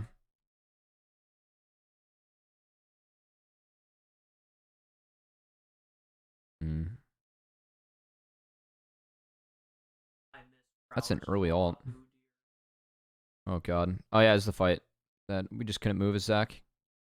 And then Turtle. I mean, at this point, Turtle like has small advantage. And Turtle can't let Inspired walk up like that. I think Turtle's got to space that one a little bit better. Yeah, as he gets he dodges that, but then yeah, okay. Yeah, okay, that's a bad fight. We got a free pick bot. Cheat the wave minute is chill. What do you mean? You have to like be bot side right now? Is that what you mean? Like play to see if like anyone defends that tower?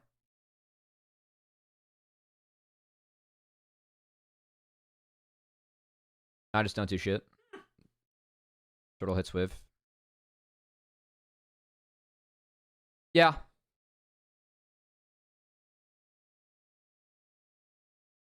Yeah. Yeah, sometimes you just gotta send it. That's fine. I mean, Seraphine and Jensen don't have flash still, so like I think that if Fake Out has a TP, it's yeah, no, that's not a play I would take. Obviously, it went bad, but even if it hits, I don't think it's playable. Yeah. And the issue though with like FlyQuest comp is that they're never gonna hit Nash. I think you guys do have to fuck up for them to hit Nash. So you guys would have to pull Nash, which is doable. It's really doable with your comp, but yeah, okay.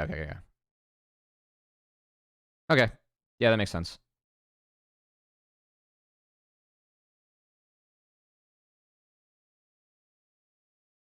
I do think it might have been worth there fishing. Like, Fake Guy was on bot. If Jensen goes to match him, like, trying to look for him there, you would have had Fast Path. That is a play that, like, I think might have been available. Instead of Bombies, I have a 900 shield. Yeah, it would be pretty nice. Poppy does bring value weight, yeah. I mean, the two items that Poppy has right now are just so OP right now. And obviously, like, Poppy's kit, not bad. It's funny though, like League wanted to change, so like it wasn't so item reliant on like what like is playable or like what you get, and I think that's still the problem right now. Here's my question. I was asking on broadcast. Transparency. Obviously, Insanity wants now that they're all group 5, it's if they don't. And you have they got try to go in and send Elastic Sleep. Yeah, probably. Like, you'd probably have to like use the Zen or the Aatrox to bait it. Yeah. And the angle there for the setup, I remember this fight being okay, I think. Like, the game continues after this? No? Hold on, there are a lot of games. So I can remember it.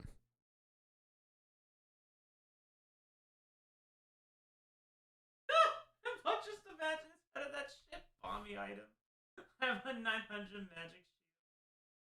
Alright, never mind. I'm griefing. Alright. I mean, I appreciate the attempt. This is actually one of the closer games. I didn't like FlyQuest comp or draft. I think that FlyQuest like ended up figuring out like how to absorb it, right? But there was angles in there. Poppy was a good pick, yeah. Yeah, exactly. They have no damage. I think it's still playable. I'm with you. I mean, I think that team, I think that if anything, you just learn a lot about how that team is going to play for the next round robin. They very much are going to value mid and top push to like protect bot lane, you know? They played differently in the IMT, but I don't think they're going to play like that. I think they played like that because it was IMT, you know? Right, that team is going to be about, you cause chaos and then you just go bot. Or like protect bot. Those rookies will learn how to lane and play like as time goes on, but at the moment, I think they're going to do everything they can to like kind of try and protect him. All right, this game was disgusting to watch.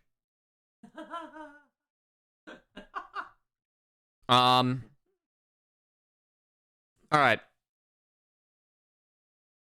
Jensen said he had no idea what to do versus Zach. Got a chance to 1v1 with Blippo because new draft rules. That's fun, actually.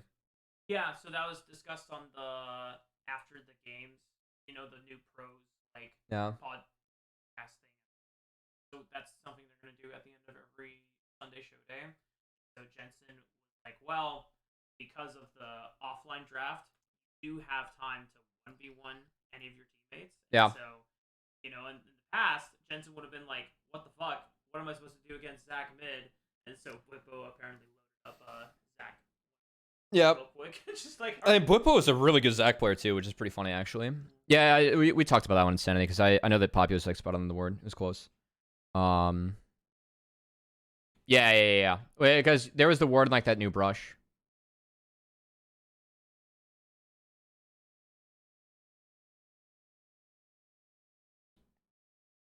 Yeah, no, he was. I mean, he played it well. It was clean. I think the Poppy was a good pick too.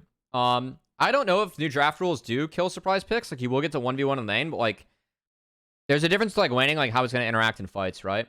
Like, you can try and lane against Ivern, but like playing against like an Ivern mid, like in fights, you know, like just using that as an example, like cropped up, so it's going to be different. I think there is a lot more time to think about like how to play into the comps. That's something I would really value as a coach, you know?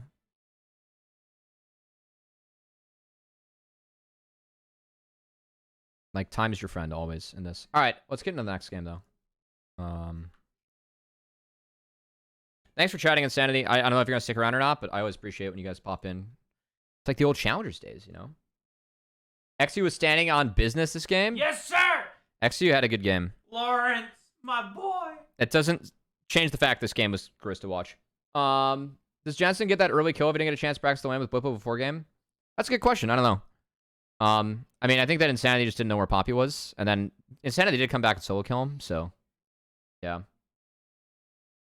All right, Varus Corki. So we are poke heavy, and we have good peel, and we have a go button, and we have a go button on a timer too with Corki. Not bad.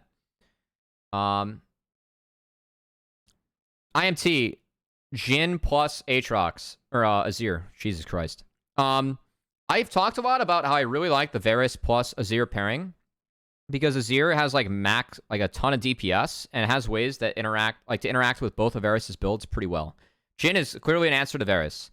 Jhin struggles against tanks for just a multitude of reasons because you're fucking Jhin. So I actually really like the Vi to like just try and get the Jhin in the backline. Also, you can kind of ignore Jhin with this and just focus on the Azir. Vi has really good interactions with Azir.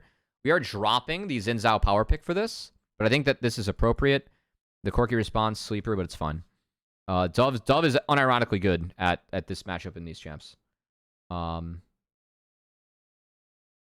think the Rel Flex is fine, but yeah. Moving into the next phase, we take away the Udyr and the fuck? Did we ban Lucian? How do bans work? Oh, that's fucking weird. Sorry, I don't know how the new overlay works. Slash looks. Okay, so Lucian was... That makes way more sense. And then we banned Renata.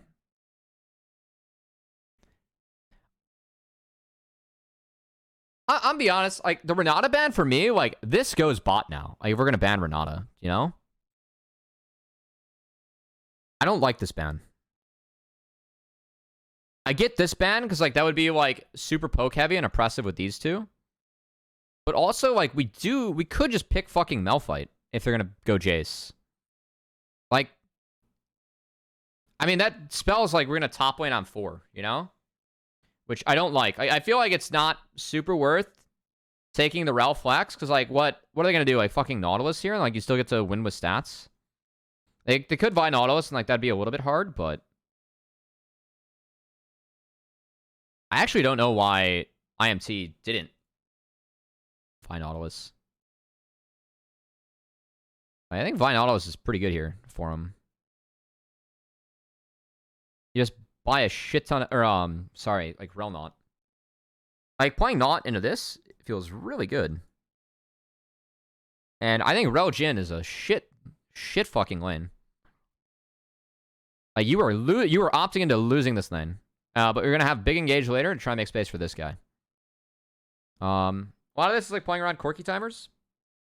Castle's probably going to get neutralized in the side lane. Just Jackson and Gragas. I do like Gragas here. I think Gragas has decent value, especially with this. And then Malphite is kind of losing the vibe, but you have a big engage button. So that is one way to pressure this. I don't love this draft from INT. I think that this is a little bit bait.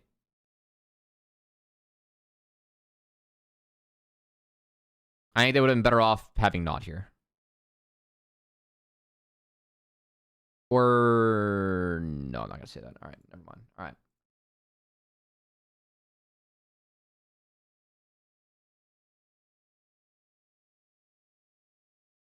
Anything level 1? God damn, guys, I'm not going to... We may be a game short before I have to turn off the stream.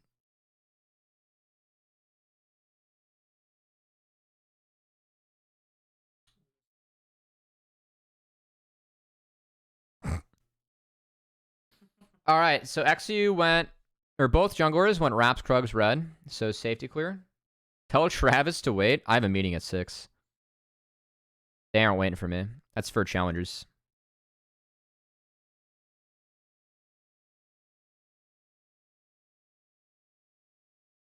Oh, actually, okay, so while I have you guys here, I just want to shout out on my YouTube video.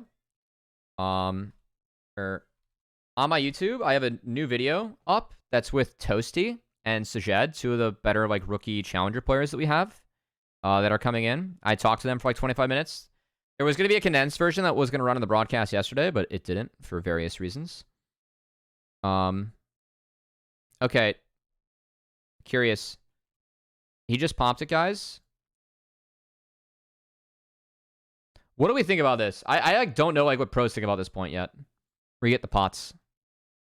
It gives you gold. That's nice. I think the pots are fucking useless. I think something like that, my one theory of a champ it could be really strong on is TF. Because you don't necessarily need the free boots or the biscuits. But the extra gold and maybe using the damage, like hit a timer, could be really good. I really like this opening path from Armeo, by the way. So Armeo kills the crab here and is able to get in and take the raptors from XU. So XU wards him, doesn't decide to do him, because they could have handshaken this. But he's a bit concerned because Mask's TP'd back, so if he gets caught, then it's bad. And then he loses these. So that's good. I think that XU should have stuck it to those raptors and initiated the handshake. Instead, Armeo gets his fucking super clear, which is exactly what you want on Maokai early. If your Maokai's feasting, you're in good shape.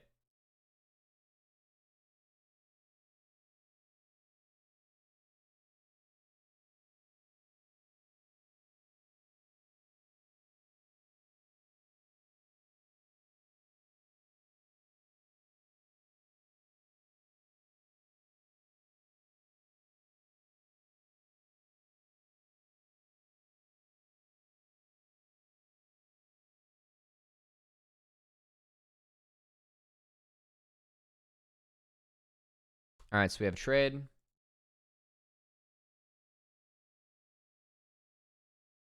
Dragon for Grubbos. I do not think that Grubs mean anything for IMT this game.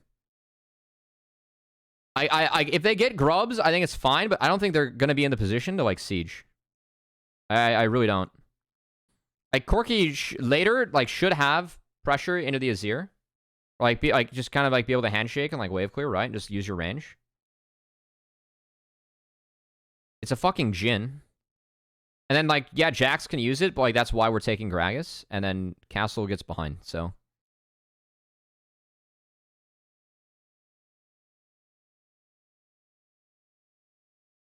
This was sick from Exu. Really good find.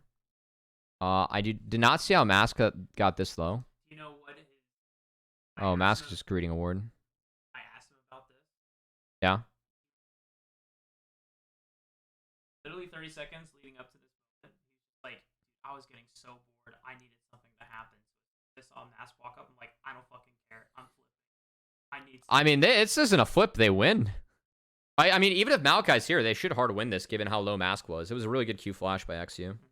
I'm surprised that the range made it that far. I thought he was this.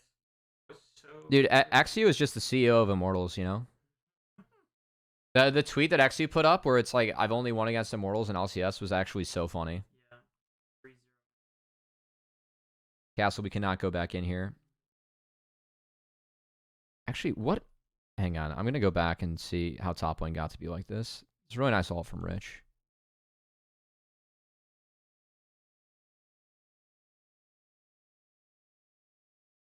Hold on. Rich got to... Okay, Rich owns him in the lane. Sorry. So Rich gets the waves in, and then it bounces back. And then he forces Jax out the TP. I mean, this is somewhat standard. Oh, you know what? I think Armeo needs to go here. I actually think Armeo needs to save Castle's lane here. Oh, I was lagging. Sorry, guys. Oh, I'm lagging. I'm lagging. No! Give it a sec. I should be back. Damn it.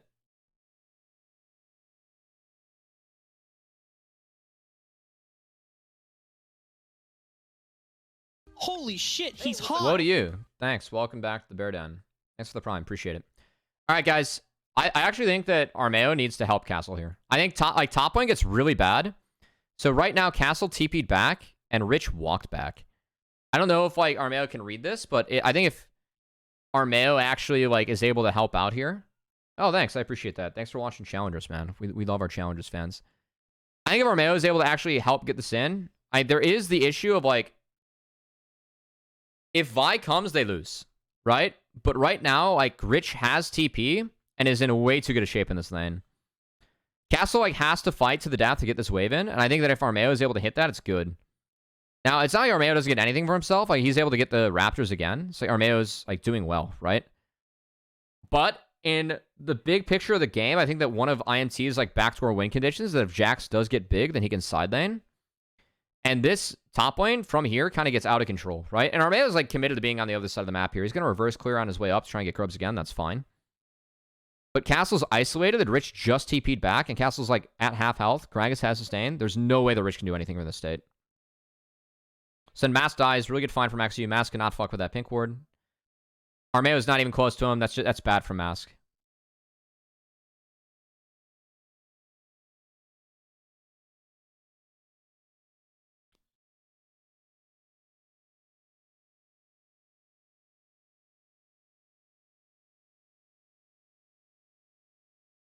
And most my memories. I think that Armeo should also... So he finds XU, which does protect top. I think that he needs to go top here to like try and fix this though. Again, like this is a timer. Like if they're top right now, he can drop this blue buff. It's okay. Your Maokai, you don't really need to get super far ahead of the Vi. And you can actually help your Jax like get a good reset. So I don't know if like this is like an English or a language thing, but I think there are a couple windows where Armeo should probably help out his laner here. Make sure the Castle gets a better reset, because he's going to get solo killed here in a sec. I think that, like, if he gets that wave in, it's way better. Rich is doing a good job in this lane. Like, Rich is playing well, but this is also how the matchup can go. Like, Rich pulls this lane, Castle is fucked. Castle is fucked at this point.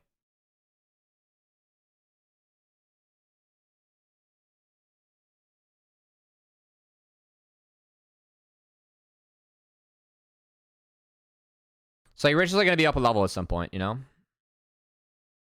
Yeah, and he's just holding the wave. It's chill. Whatever happened to my... Whatever happened to my... Whatever happened to my lunchbox?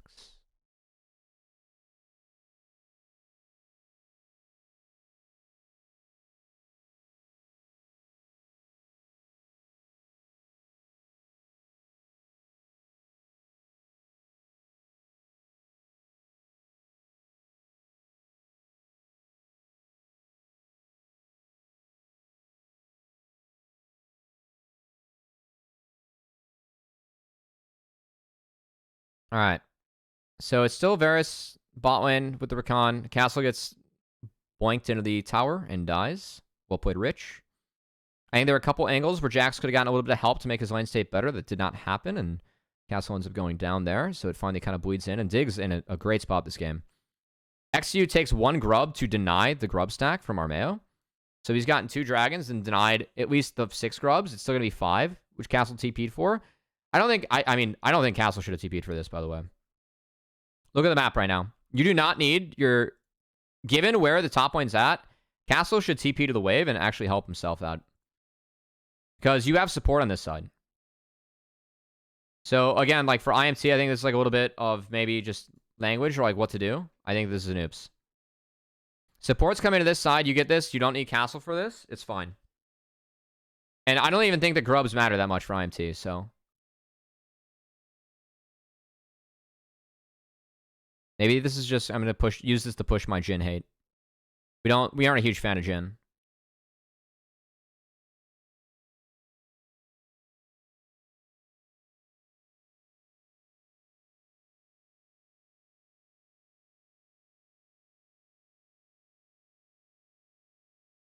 Well played, Isles.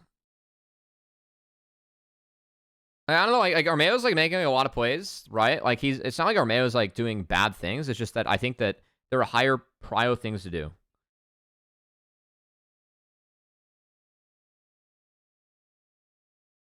And it definitely, like, to me, looks like IMT like don't have the language thing 100% figured out. That's okay. That'll come, but that's something to look out for.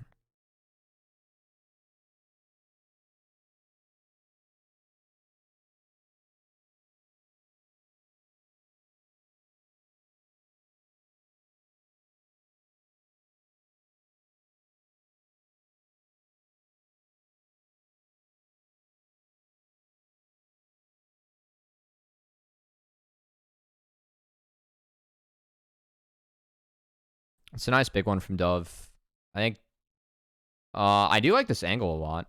I think that tactical should be opening up right now. Wait, do they see the Varus?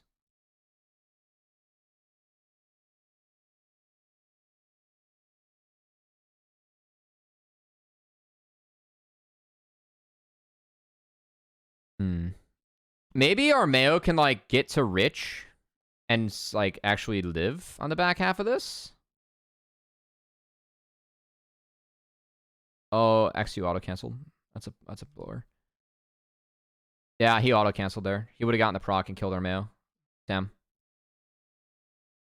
Okay, this is a decent look for IMT. I really like the angle that Armeo took here. I think that this is a really good use of the new map and the new pocket, and they form a really good angle. I want Tactical to fuck this wave. Fuck this wave, Tactical. I want Tactical. If he fucks the wave, he's here, and he can press R, and they can just go.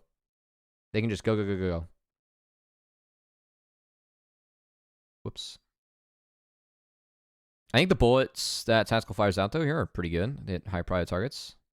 Minus Rich. And then I really like how Armeo is able to recover. I do think that Armeo maybe is able to flash and get to Rich here. I don't know if his W's up or not.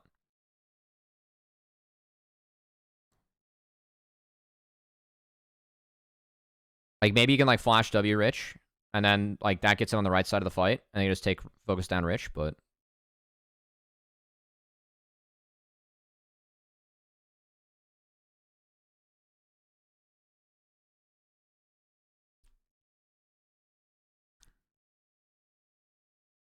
Yeah, actually, you cancel an auto there, that was. If he didn't cancel that auto, he gets the kill on the Malachi.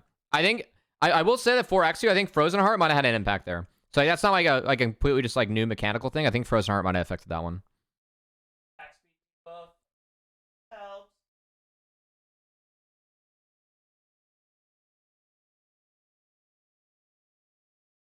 What is Rich doing? Oh, yeah, that didn't matter. I think an earlier W on Rich, he might have eaten the trap damage, but the angle from Dove's too good here, and no one marks Dove. And he's got package.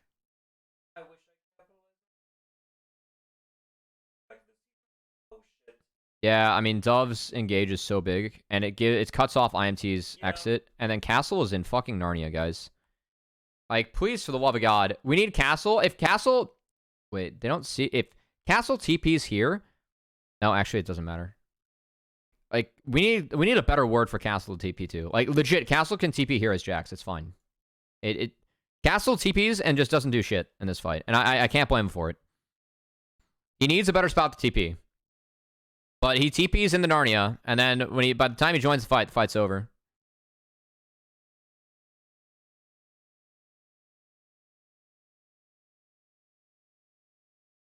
And then Mask gets melted. This game ends here. Nothing to watch. It's a really good package in CP from Dove. That's really well played. I thought, like, I had Dig 6th in my power rankings, and I feel decent about that. I think that Dig showed some direction, and I think that Dove in this meta is going to be just fine. If Dove's able to play the Corki Azir, like, that's probably his 2 best champs. Oh, okay, this was bad. So, Armeo W'd there to get out of the Gragas barrel. And I'm going to watch back because I got to...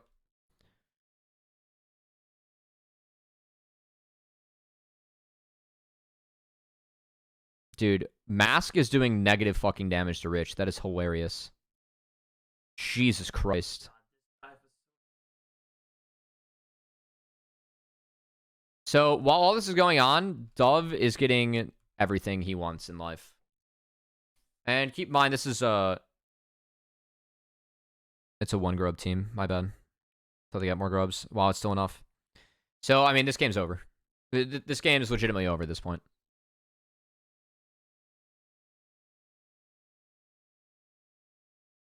I mean, props to Rich. I don't know how this could have went better. Maybe Armeo can, like, tank the Q. Hold on, let's just watch the replay. Can't believe I'm going to watch this again.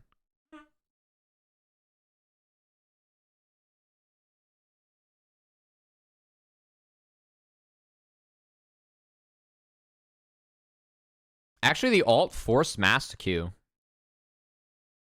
Jesus Christ. Isles plays that really nicely, too. Like, you got the Q on the Rich, you got the Guardian on the Rich. Yeah. Dude, wholesome players laughing. We love it. I mean, all you can do is laugh after that one, no? Yeah, that's a moment we have a flex Q. Which is so much better. I don't know if it's even better. It's like my champion's just too OP.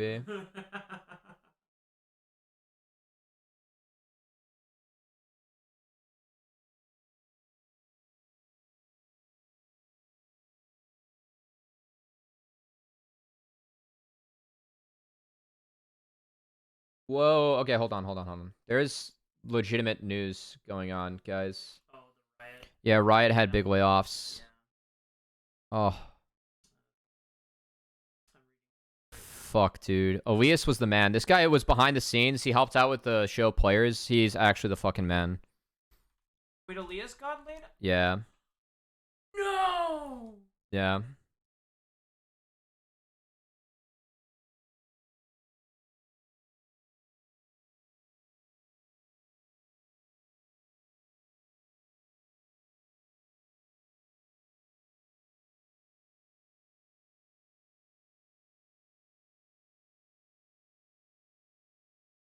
Fuck, dude. Wow.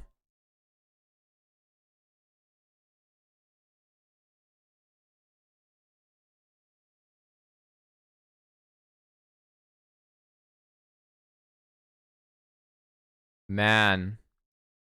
All right, guys, we got some Riot news. Mid VoD review. Sorry.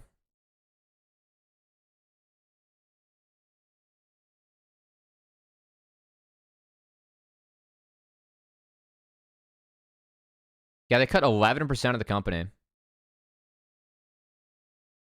Jesus.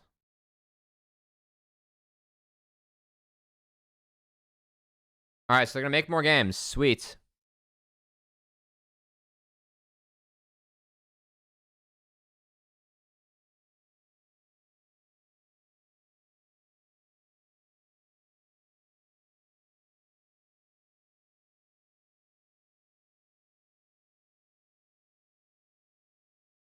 Oh, it's not profitable. We must cut it. That sucks. Oh, no more Riot Forge stuff. Yeah. All right, the indie games were cool, but I'm not surprised they're cutting that. If I'm gonna be honest. Damn, that blows.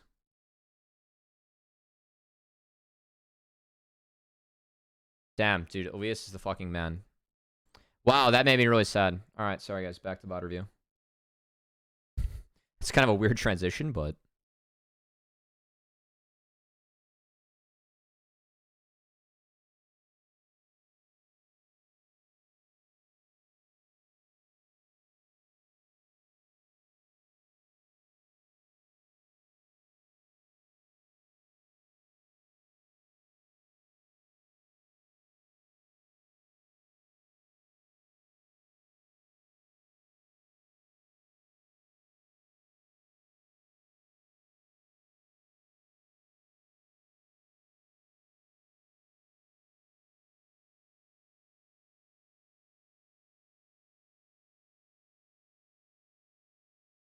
ice chest? Yeah. What? Dude, Derek was actually the best. Holy shit! Wait. Dude, oh my god. Derek actually pushed. Derek some was of the actually best a hard changes we carry. had Yeah. in amateur and. Oh, hold on. All right, back to VoD review. All right, so we're setting up for just on the bot side for IMC. Why is IMC setting up the bot side here? Dude, Castle and I just watched Castle and Mask walk to the same lane. Wait, where's Castle going? They want Tommy the could be bot great, but objective like you bounty. said, OG Cubby. Palmick, thanks for the follow. Dude, why is Castle and Matt? Why are Castle and Mask going here, man?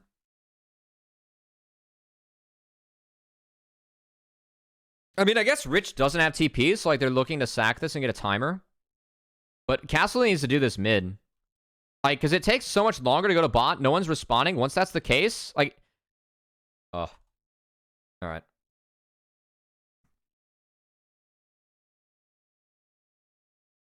Okay.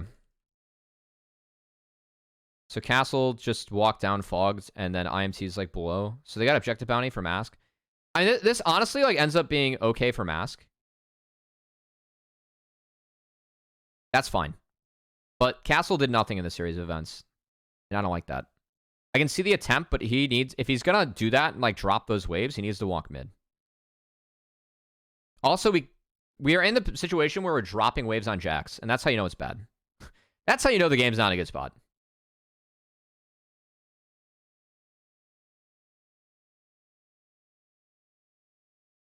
Move that you're not listening to.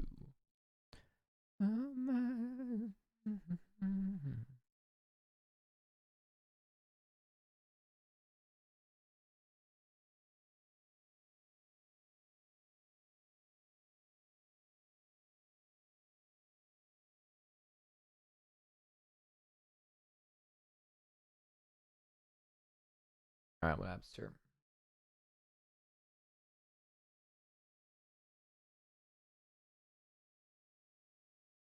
I mean, XU just gets on them. Oh, shit. Oh, yeah, it's the fight that XU went a little bit deep. Yeah. Of course. I really like what Armeo did here. I think Armeo's re-engage is really smart.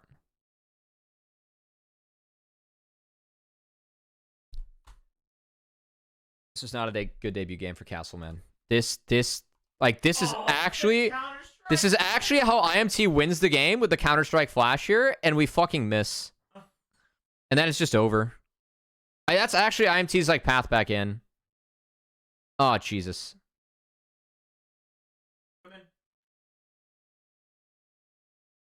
What's up?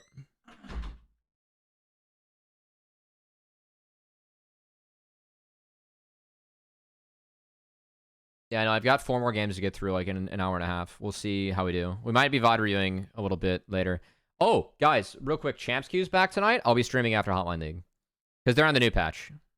So I'm pretty much never playing League of Legends again if Champs Queue's up. Alright. So, it's a really nice bit. I mean, Oleg gets Omega chunked here. Really good from Dove. I think that Armeo's angle here is, like, okay, because they do get Dove. Yeah, like, Dove going down here is good, but Mask completely sacks himself for this. Again, like, in this situation, Mask has to be the DPS. So if he's going to go in, it has to be, like, a super winning play, you know? So I don't think getting Dove is worth it enough. I think Isles makes a nice turn. Oh, wait, no, I fucking lied. He does this against Dragon. No, this is 100% worth. My bad. I'm trolling. Good job, Mask. I think Armeo has a really nice turn, and I think Rich is trolling. Not grouping. I think Rich is way out of position up here. I think Rich goes to hit the ward, and he needs to exit with the team. Like, his job is to zone castle in these fights, but like once they have to respect the Armeo R.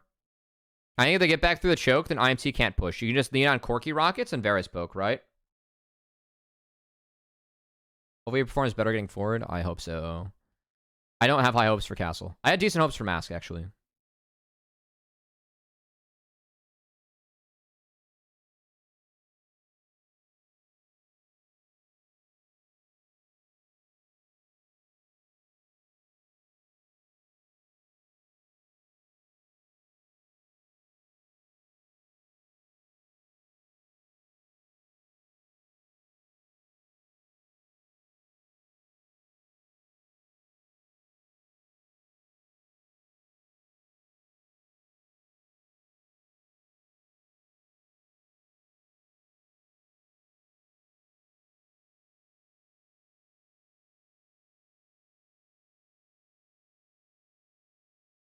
Oh, Jesus Christ almighty. We don't talk about this one. I will say Castle can be here if they're on Baron, but we see they're not on Baron and Dove is package, so this is troll.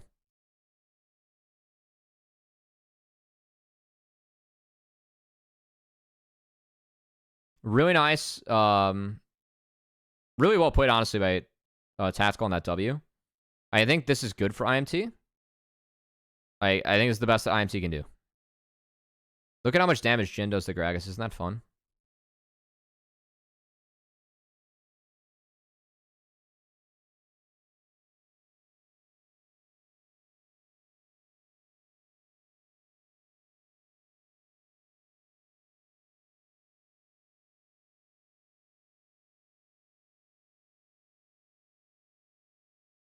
Would you want me if I'm not myself?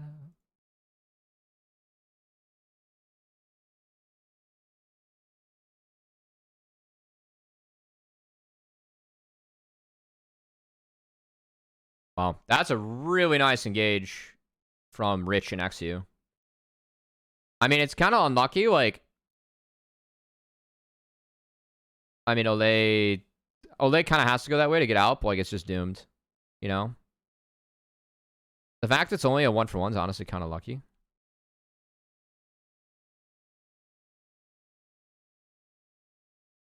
And it's a really good combo from Tomo, XU, and Rich. It's really well played.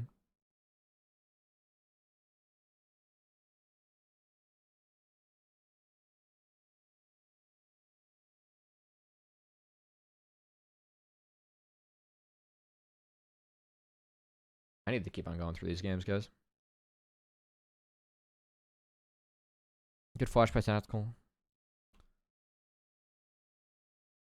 I mean, that's not worth it. But also, I will say with Tactical, like, he's not respecting the Cloud Soul. He ends up burning both sums. That's pretty bad. Put some respect on Cloud Soul, guys.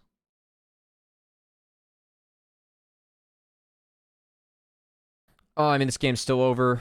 It's just, we're waiting for it to be over. It's not like completely over. Like, they'd have to, like, really into fight in the Mask. I think Mask might need to watch some JoJo Azir VoDs here. It's a good poke from Dove. Yeah. Love this take from Exy, too. It's really good. They just get him, like, walking through the choke, and then there's the combo, and Mask dies. That's game over. Well played. That's a good look from Dig. I think IMT had a lot of issues this game, but I think that Dig actually played this game out really nicely.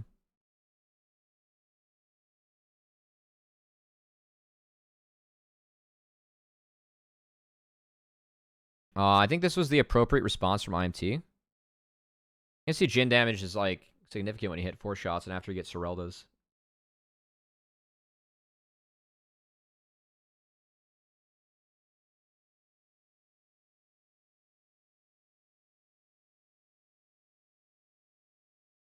Nice protection there from Rich. And once this misses again, like, Mask got chunked from that. And we just go straight on the Mask. Isles has a really good follow-up. I will say that no one can get to Mask, but at this point, it doesn't matter. Like, he's forced to use that out, and then he's got nothing to go. So, I really like how Dig attacked Mask. They understood that he was the DPS, and they took him out, and there's nothing else that they can do, especially like when they're ahead.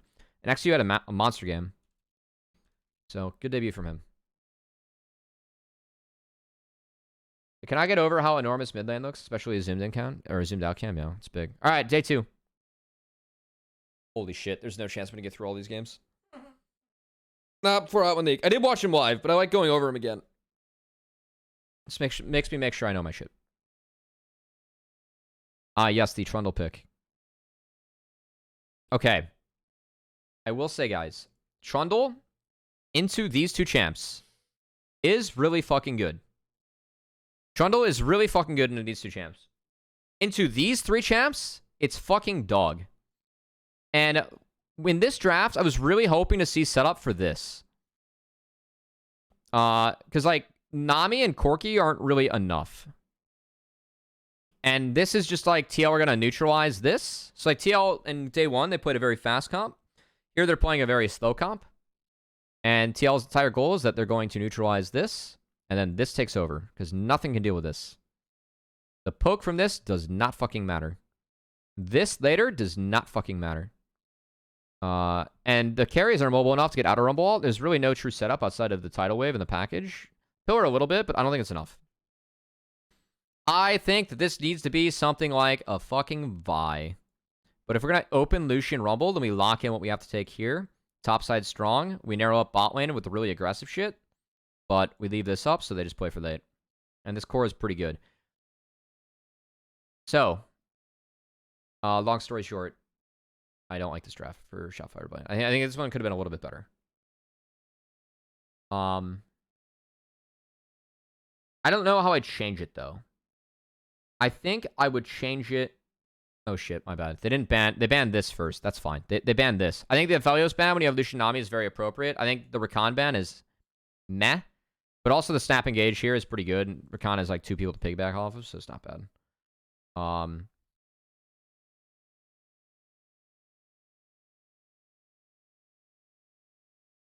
think maybe considering the Rumble to drop in Prio if you have enough picks in the Udyr could be good, because like then you can pick up something like Vi to like play. In all honesty,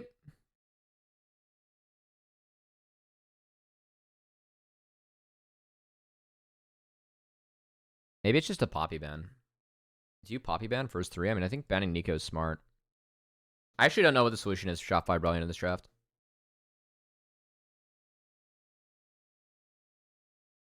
Nah, Maokai's not great here.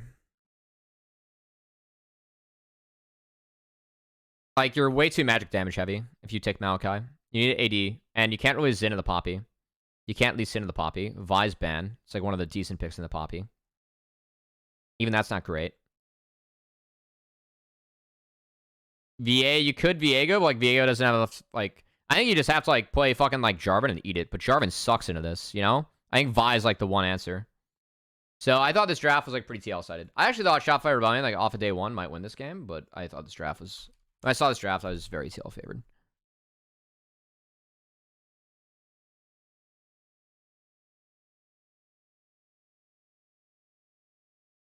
Whoops.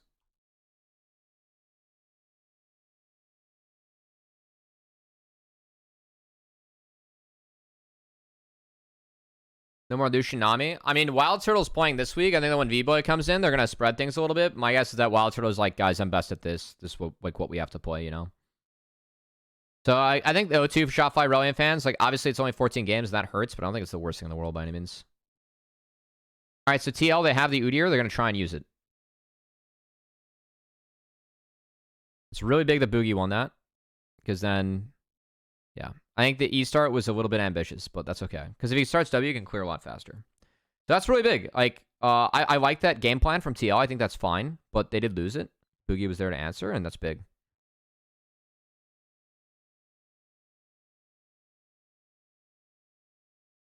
That did not go well for bot lane. Yon and Core, good at laning. Yon had a good game this game. Really like this path from Boogie. He understands he can fight the Poppy early. And MT has to give. So, again, Boogie's ahead. It's really big.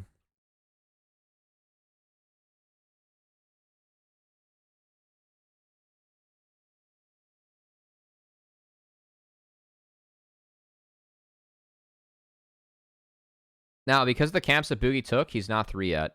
And I thought that Umti would actually go in there and take it. He did not. He's just trying to protect mid and wait for Kreb.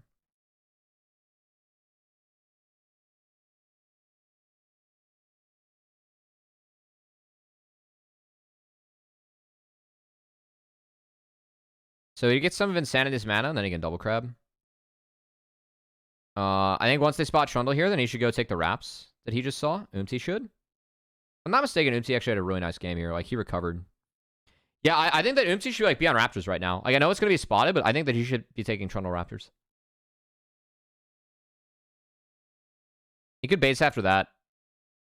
Boogie also... I mean, I can't blame Boogie for wanting to be down here, but I think that this was bad for Shopify Reliant. Boogie's here. I think that this lane needs to reset, and once this doesn't happen, then things get really weird. This lane has... Like, they thought about the die, but Boogie was there late. He could have taken the wraps that Poppy had and be really far ahead right now. I think this was a really expensive call from Shopify Reliant. Oh, wait, no, they still get Lulu here. Never mind. Like, Lucian could have already been back here, and then they could have gotten this. Like, TL is super greedy for going for this.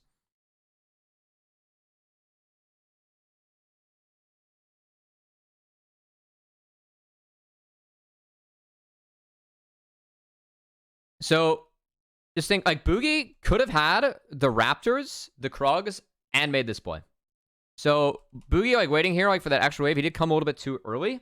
Turtle could be back by now, and then TL probably wouldn't have pushed up this far, but... Yeah. They probably would have based earlier, so like, this play wouldn't have been open, but I would have preferred that, honestly. Yeah. That kill, like, doesn't matter that much, because now Grubs go over to TL. Now, they are going to get Grubs, given that it is an Udyr top lane, so. And nothing can kill Udyr this game, which is a problem. I think this needs to be DPS Corki. I don't think the poke has that big of an impact, especially because Zeri will go Vamp later, and it's doomed.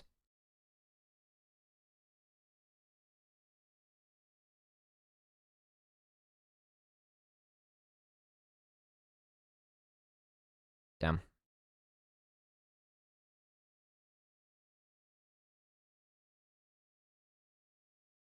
That's a nice setup from him, too. He just wraps around. Alright, so top lane isn't invincible, guys.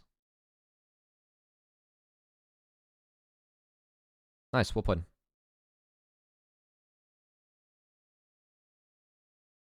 I think there, it's almost better for Fake God to ult the wave, but... yeah. Fake God probably shouldn't have the lane state in that situation, at that timer. I think that Fake God couldn't do much this game. We're playing Rumble Nude here. Wife sucks.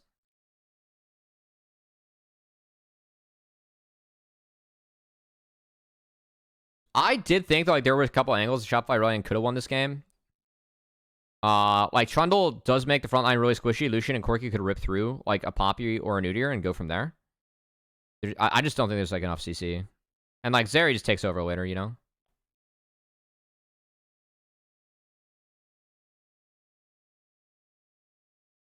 Alright. But Boogie's gonna keep on trying to get up in the face of Poppy. Boogie's doing okay. He gets all of his camps now, so like he'll be a tad ahead off this clear. But because Umti got the Grubbos, it doesn't matter that much. Wow, Umti's actually going to go hunting. Interesting.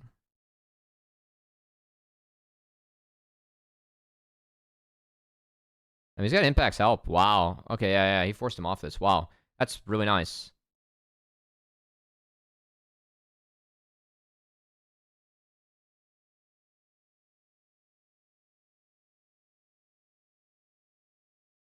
And he pulls the wave. Nice.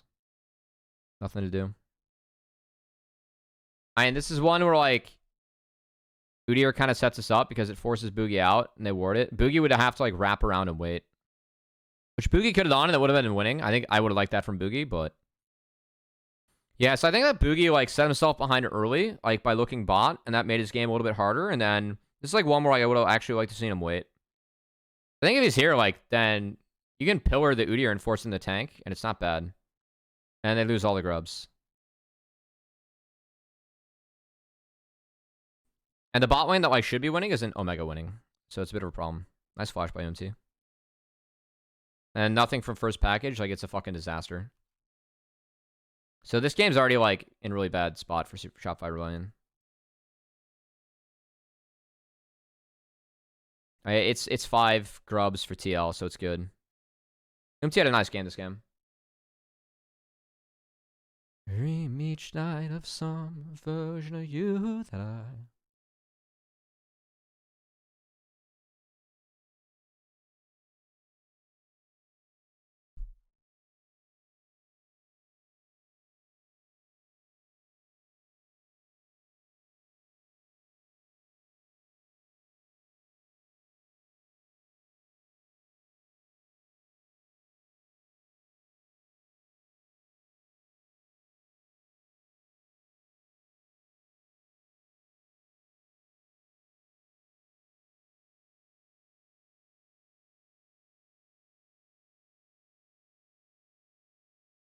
Nice Poppy Hammer. I mean, Impact's able to, like, walk down to threaten this, so it's just no play. Like, there's, like, no package either for Shopify Rebellion.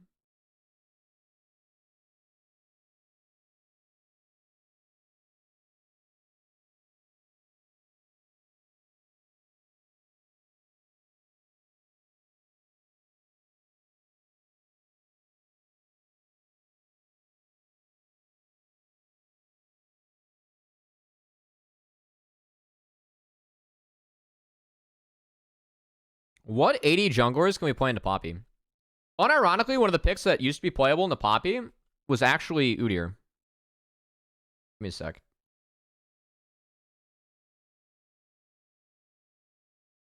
Oh, I don't like this. Oh, fuck, it's the wrong one. Ah. Wait. Where's draft law? Because you can filter.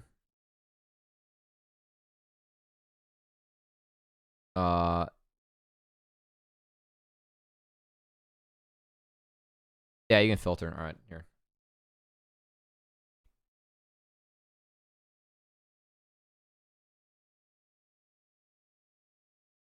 Oh, I can't. Unironically, what do I pick this game? I mean, Poppy fucks like a lot of what you want to play.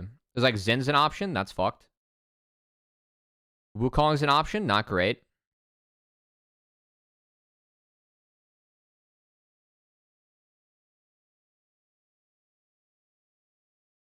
I don't know. I think Poppy makes this game like really fucking hard for them.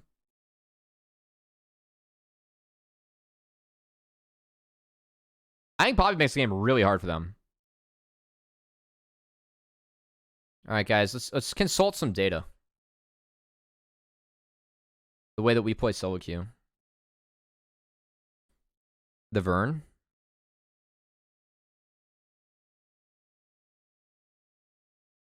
I mean, high key, like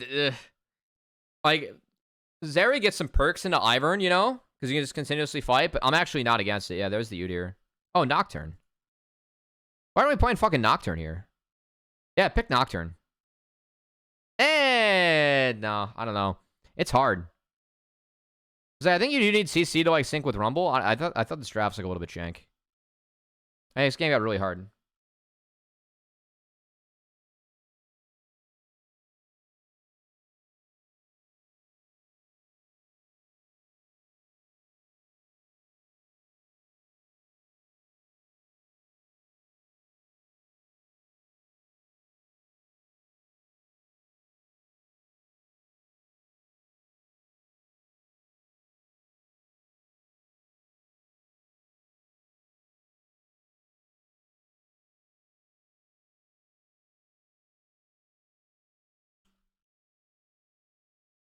Like, Sanity does a decent job of, like, dishing damage back. Oh, we have the Andres coming in, too, for APA. Interesting. I'm used to seeing Lich. I think Lich would be decently valuable this game. Oh. We don't talk about it.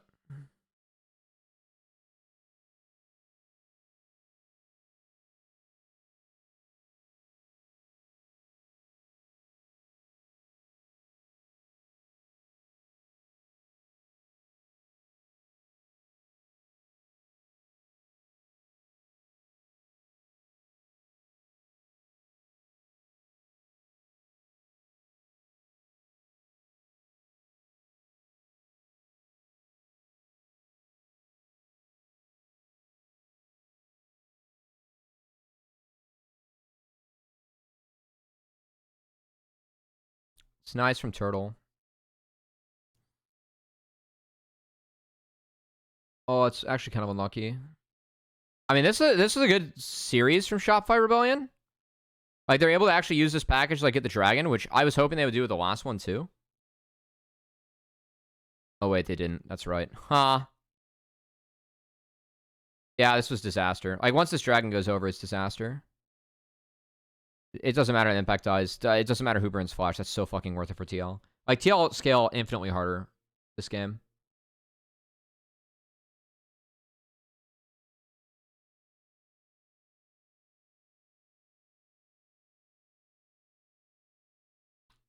They were just trying to defend the turret. I don't know. They got forced.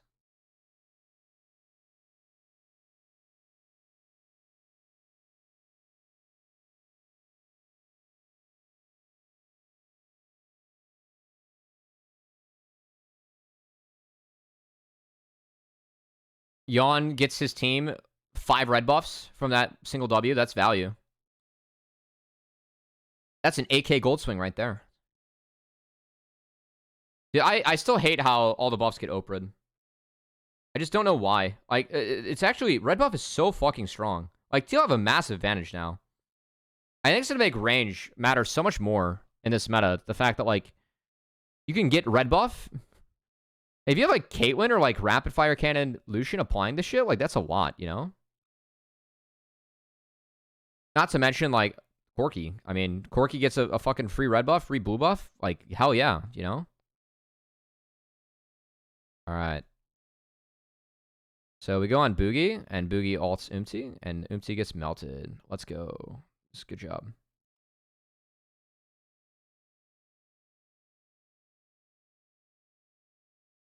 I was dropping again, sorry. We're back, though. So Yon plays this really nicely, I think. And APA, he does ult away to get Wild Turtle. That's fine. That's how he hits that one. That's good. And this, again, this game is over.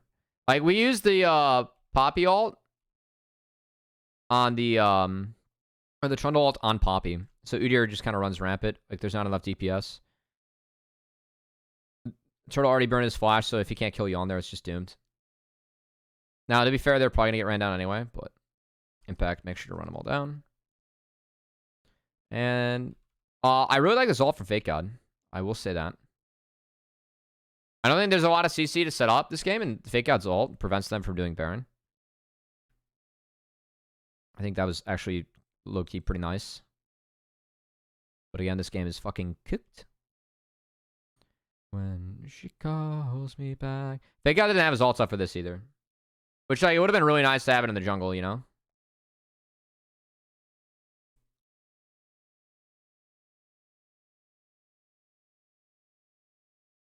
Insanity got a little bit stuck there, and he's forced to package away. That sucks really bad.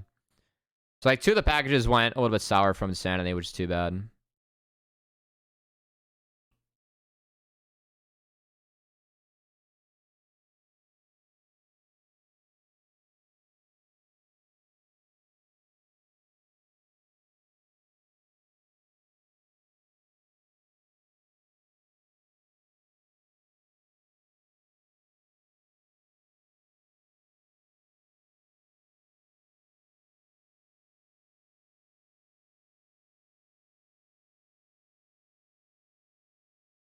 And if we're going to use using balls like that, like, it's hard.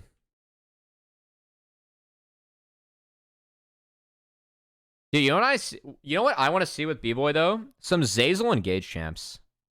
Maybe that's what Shopify Rebellion needs. Can we get some Zazel Rakan Rel in the chat? Oh, this is big from APA. Really nice setup from Moonty. And then APA is able to sidestep the bubble in the back half of that too. That's really nice. Nice. Good job, APA is here. It got better as the game went on.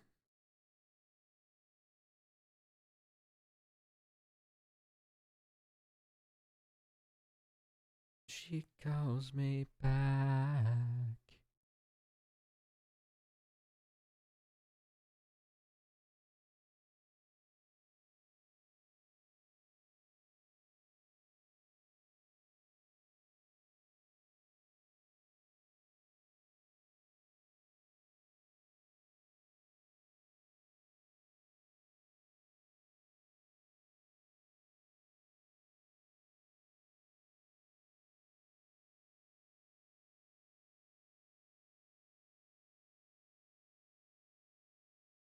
Overall, really good game. Great bounce back from the day before. Yeah. I needed his job this game. I think he did fun.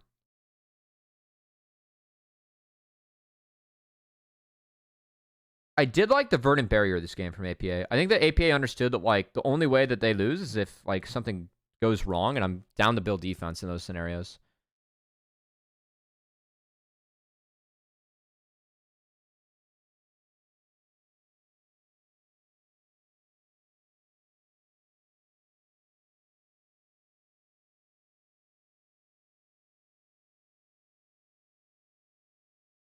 This is just hilarious.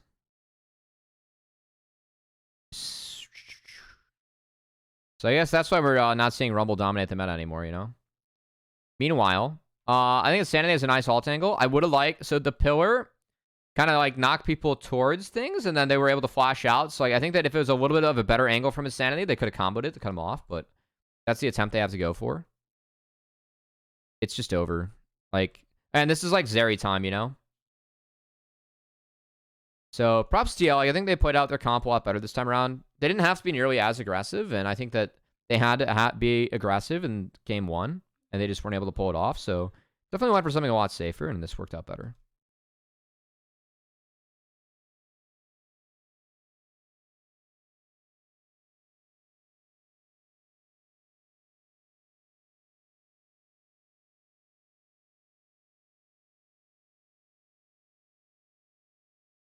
Fuck. I've got 3 more games to get through, guys. This game's over. Do we really need to watch any more of this game? Are we going to learn anything more from how we approach things? Do TL hold the choke? Okay. Well, Wild Turtle just... Don't need to hold the choke. We're going to do that. All right. I guess APA went fishing, you know? We had a couple airball alts. It's fine. We did the deeps. All right. Let's keep on going. Next. Yes, this game. All right. 100 Thieves, we have Nico Nocturne with a Gwen over the top. Senna Not is not the best combo in the world. There was no Seraphine available. Senna was picked up. I'm kind of curious how they ended up on the Senna Not. I haven't seen this being played a ton. Obviously, it's still a support item anyway, so it's fine. I think there are decent engage angles here. I think Nico and Gwen are actually decently valuable this game. My only issue with Gwen is that Akali can nuke it in the side. And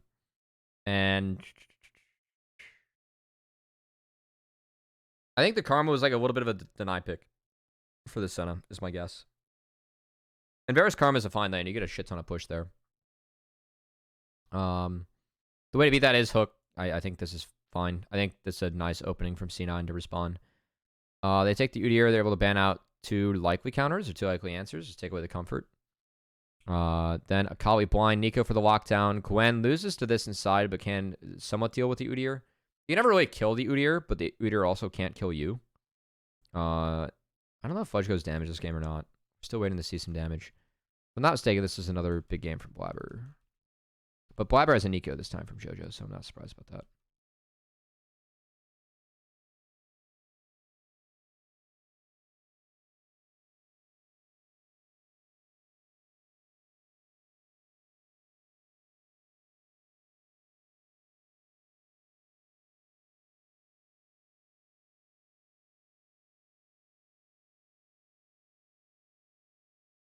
All right, so Senna starting support item.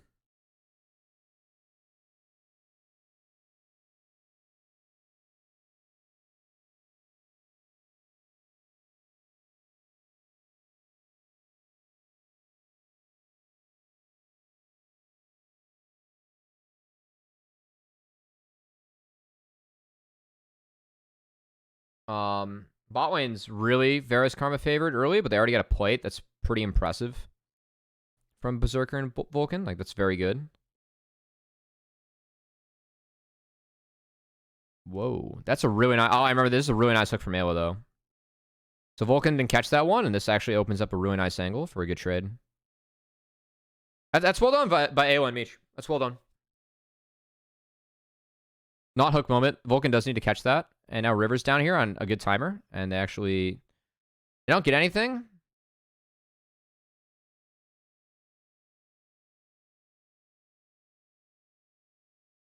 He is rooted, I believe. Or thought... Yeah, he's rooted right now. If anything, I think River can flash auto. And it's winning. I think River actually has to flash auto and then Ayla follow up. No, I think River flash autos, you apply red buff, and then Ayla follows up. There's no root. I don't know if Ayla has hook or not here. He would have hook. Wait, did he just hook that minion? No. I mean, Meech can't really follow up on this. I actually do think it's playable if they just go on the Karma, because Karma's down to W. But I don't blame him. I don't think so. I don't know if he's in range to flash auto here. And also, it's Aftershock, not Glacial Path, which is a difference. I would prefer if River actually flash autoed, because then you apply red buff.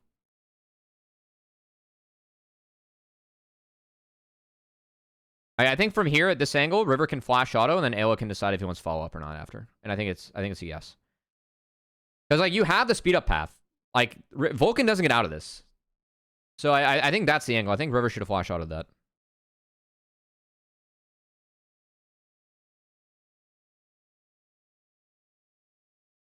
But either way, I agree that was actually a kill angle, and they gave C9 way too much respect there. If they flip that in news, fuck it. I'm down for that. All right, welcome to LCS Sniper.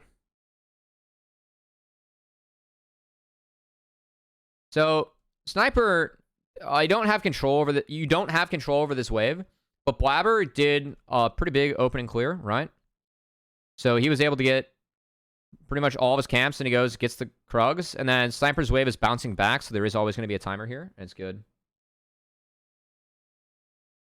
I agree, Vulcan should have died there. So, like, this wave is bouncing back because of how it played out early, and Sniper is just dead as fuck here. That's probably a timer you can really consistently hit, so I'm going to look out for that, actually. I think that's free as hell in this matchup. River trying to flip it here was bad. This game is really hard after this.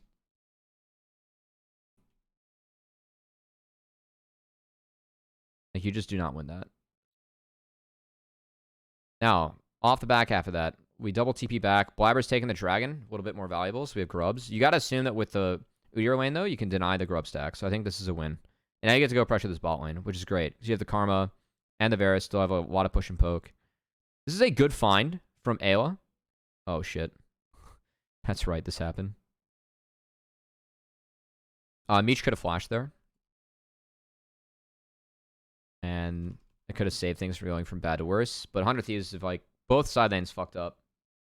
That ward by Sniper is awful. Which one? Oh, this one?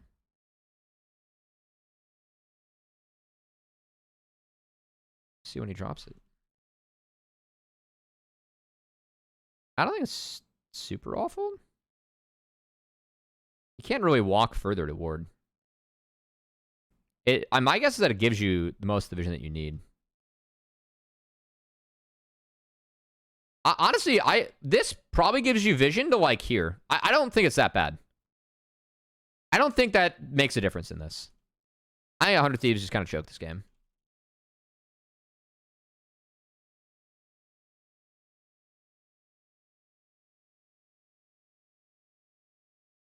I think either way, he dies the Blabber with where the wave was at.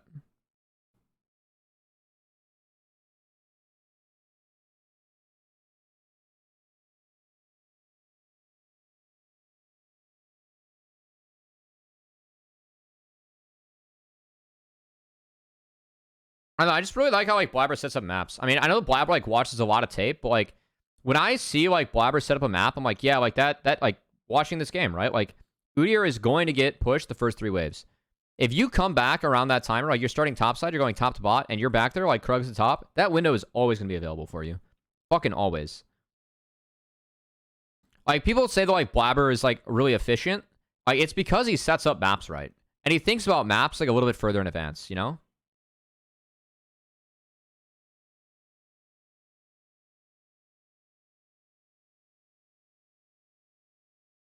Sounding like a complete goober. Is TSM still an LCS team? No, it's Shopify Rebellion now. So they're not. Someone bought their spot.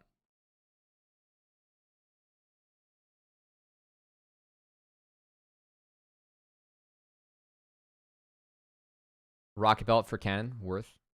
Oh, shit. Sorry, guys. Not that anyone cares about that, but, you know. Oh, wait. The new LCS overlay, I actually have to change this. Wow. My bad. This is Dyrus anyway, Lamau. Yeah, I kind of rooted for their downfall. So again, like that Dragon for Grubs trade, C9 will get the Grubs. Because like you already have a kill top and you have fucking Udyr.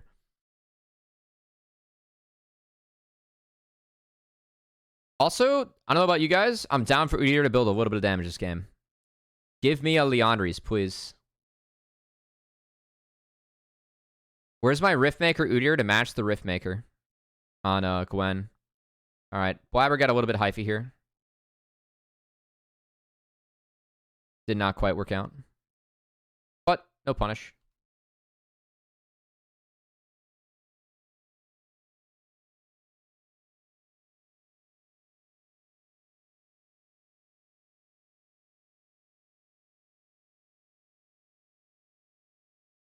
I mean, this is fine. Meech is able to get out, which is pretty big. Like, all in all, that's fine. Like, they drew Fudge's TP, and 100 Thieves are fine sacking this dragon to get Gwen some farm. I think this is fine for 100 Thieves. It should have been worse. They didn't get a kill, which sucks. Xin ult is just filthy. And it's a really nice ult from Berserker. Like, ideally, you want to trade out Blabber there. You probably still, like... You maybe don't lose out Dragon then. It was close. I'm fine with that from 100 Thieves. That was close. I think C9, if anything, like, kind of... That was a little bit risky from C9. I don't think they could have fought that harder. Jojo was going to die. Blabber was going to die. Your bot lane's Varus Karma. You always want to back off. Just throw arrows. I think, like, that for me, like, was just Xin. Like, if that's not Xin, Blabber dies, and then you get Gwen to win. I think that Fudge's TP was, like, a little bit aggressive or, like, preemptive. 14-2 ships this week, and CQ is going to be up again, so players can play it before it hits live. So I think CQ is going to be busy tonight and tomorrow, so I'm going to stream it. I'm streaming, like, all day today, guys. That's just my plan.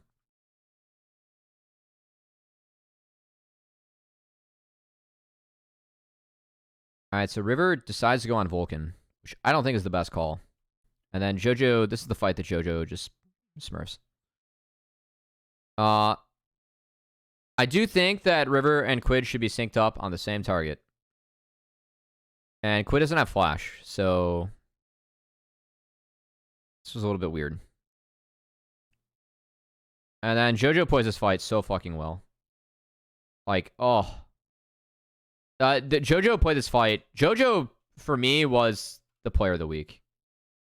I know Blabber's getting, you know, the numbers. And I think Blabber's setting up maps well. But, like, mechanically, what Jojo does in these fights and instances is just pretty filth. I mean, they burn everything on Jojo, right? But he's in the Shroud. And he still is, like, so... Like, look at him go back. Like, this is calculated. Like, he gets the ult. I mean, even if he... Like, if he dies there, whatever, but like the fact he flashes out and lives, it's like, it's so fucking good.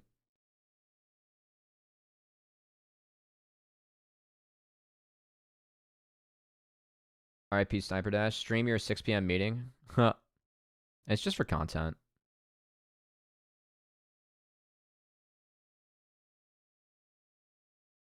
I've been ready to you to come home.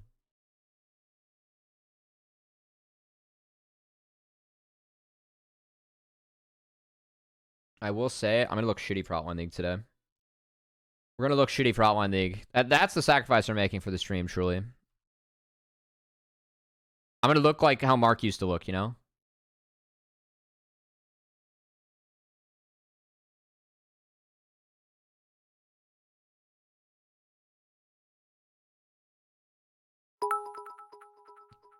Gonzo Onzo. Not necessary, but thanks for the bits. Very nice of you. First time chatter, too. Goddamn. Alright. This was a little bit deep from Blabber. Really nice flash from Meech. I don't think that Blabber thought Sniper would be here. And I do think that Sniper being here is actually good. So that was a little deep. But they get Dragon still, like, no matter what. So it's fine. Quid could base and TP back, and like maybe it's lookable, but they see River going north, so this Dragon's dead. And they're gonna look for Quid. This was also questionable. Because we just don't get Dragon. But it's fine. That was a bit ambitious from C9.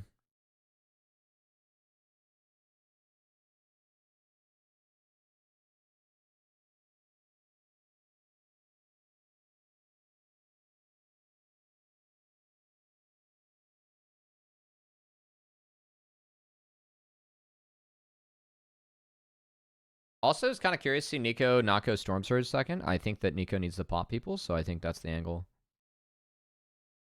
And if people watched the VoD review stream earlier, would have seen Toasty Alex from Challengers League popping people all day with a big-ass Nico game. It's very nice.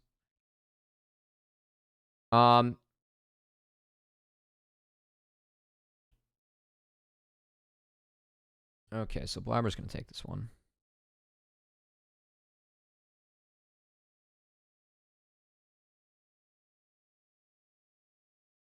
So, I mean, Sniper's here.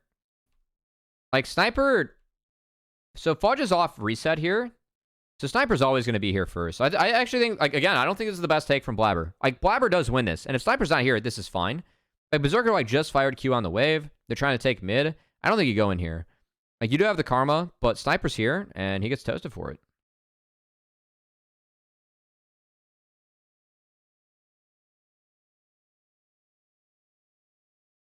And then they find JoJo. Like, this is actually pretty good right now for 100 Thieves. I mean, they're up a member. They lost their support. They took down 2 high, like, value members. I don't... Like, that was an oopsie from Blabber, you know? That's going to happen sometimes, Blabber, right? You take the good with the bad. Most of the time, I mean, those work out. Like, he takes good plays. But he was not respecting where Sniper could be on the map. And, like, that fact that his top laner was coming off reset there. So that was an oops.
Hold on. I was checking. I checked a few DMs. First game's had on Duma. I mean, he's playing Poke Varus. He's doing his job. Like, he is landing very well.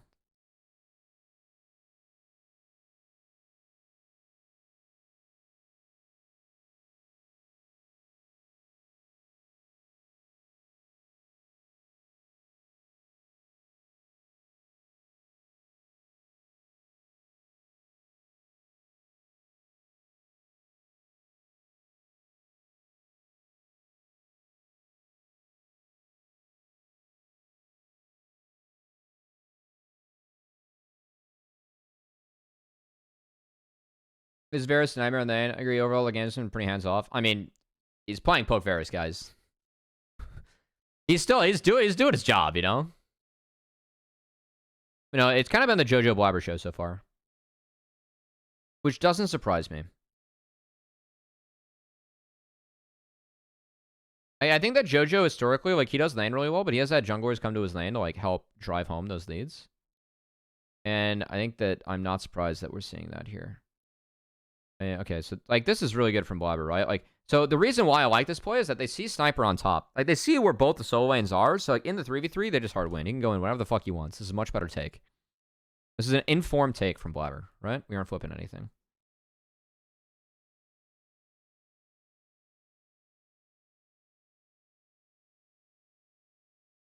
They're going to do something with this, too. I like it a lot.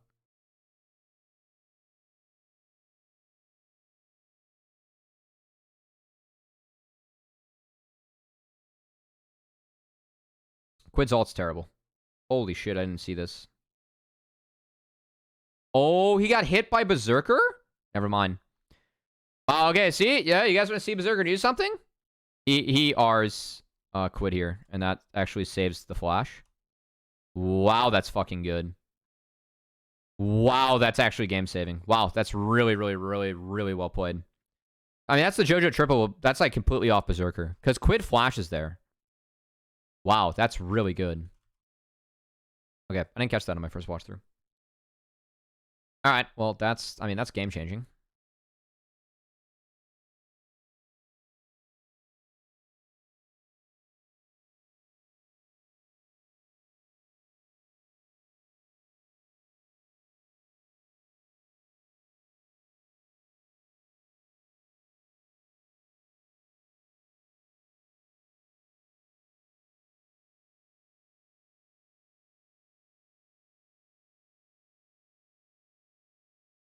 I mean, Sniper just really wanted to fuck Berserker this fight.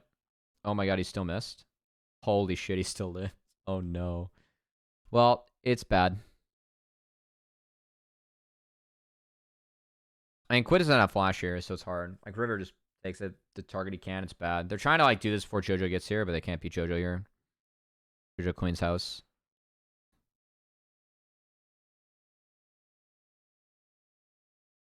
Nice flash by Meech. Doesn't matter, though.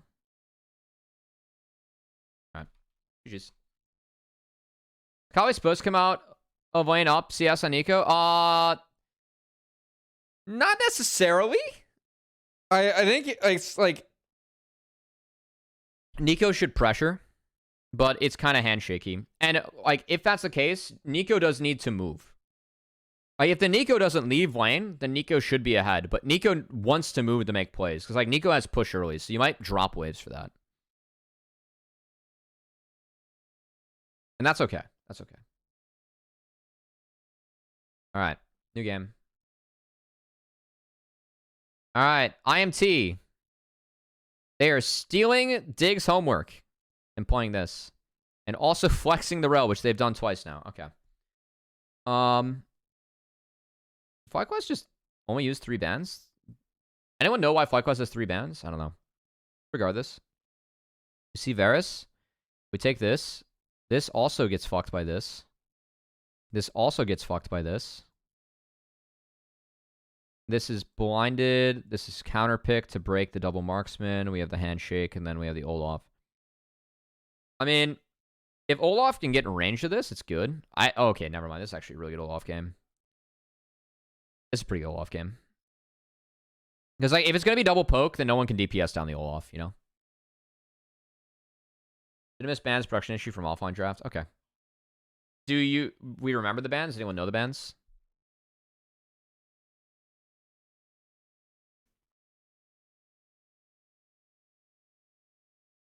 I mean, we're just going to force the 3v3 bot.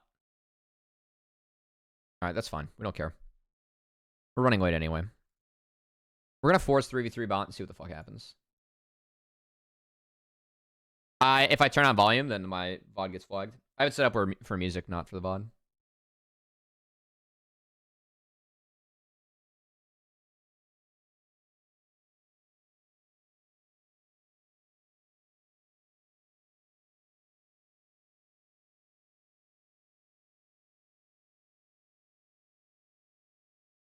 I'm sure it was one of them. These guys are both pretty good at their job, you know. They're just all right.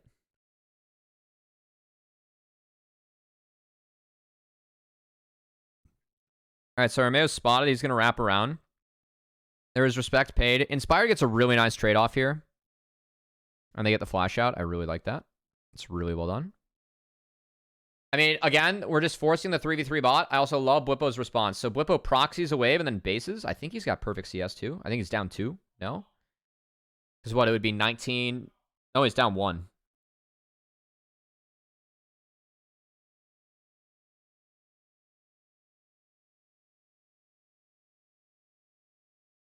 And now this wave's like in a really bad state because the FlyQuest bot lane got it in and now it's pushing out. And unless you hit hooks, it's bad. So Busio does burn barrier there. It's a nice hook from Ole. Also, I'm going to try my best on the stream to not be biased towards Masu Busio. We usually just go off the gameplay. I really do believe in these kids, though. I think they're going to be good. Masu, I think, fucked the wave here a little bit. Because Busio's basing and they do have Inspired. But like, once they both base, I think he... Yeah. He can't throw a Q. So he's got to wait for that one. And it's kind of pushing back into him. Okay, it's still pushing back to him. It's all right.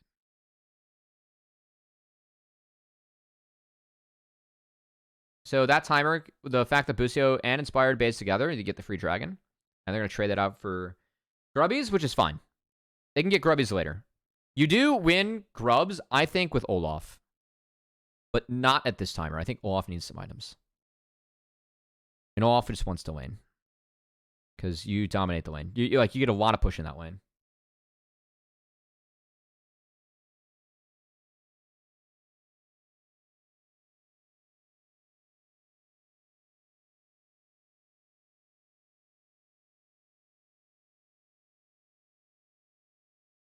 Oh yeah, everyone DC'd. All right. Guys, the power of VoD reviews. We get right through it.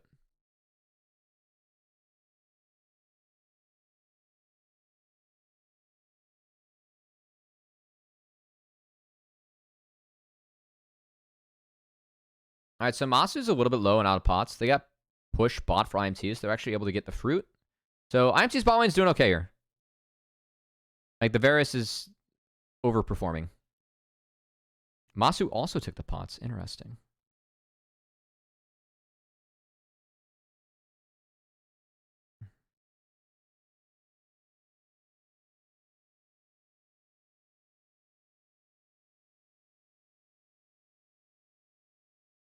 Ain't no way we watching a castle game. See, Marikov, this is how we know that I respect all games equally. All right. Old A and Tactical, they split recall. This is a good way to hide a Blitzcrank move.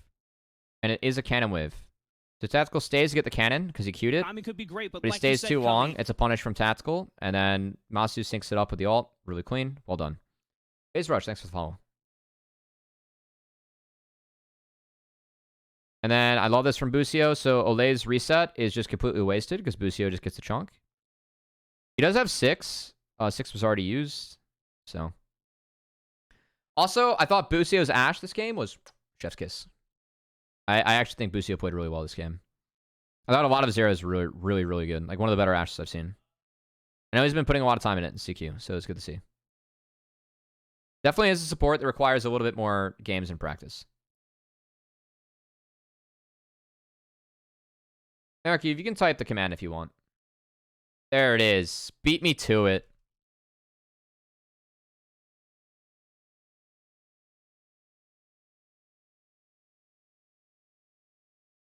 Good flash. And really nice move there from Masu. It's like he was like gonna dodge back and then he reacted again. That's really good. Both Masu and Meech showing off some of the movement they've got. in the first week. Big fan. I think both these guys are good.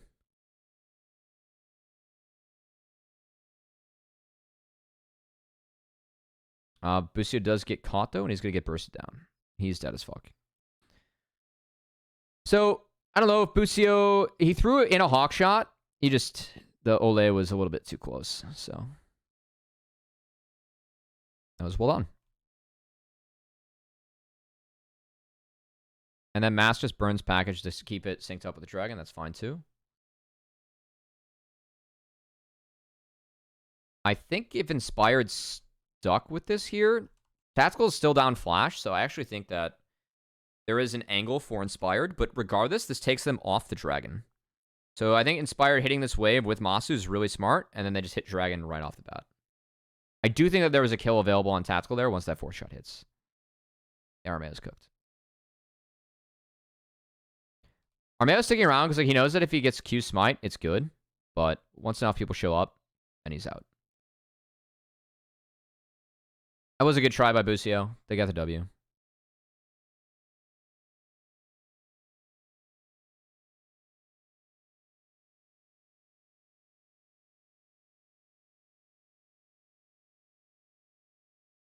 I like how Masu uses that trap to spot the pink. It's really good. And Inspired's there. I mean, Inspired could realistically flip this, by the way.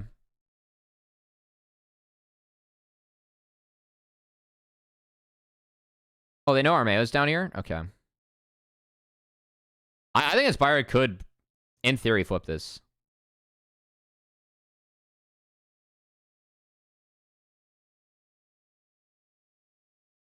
Alright, never mind. Not happening.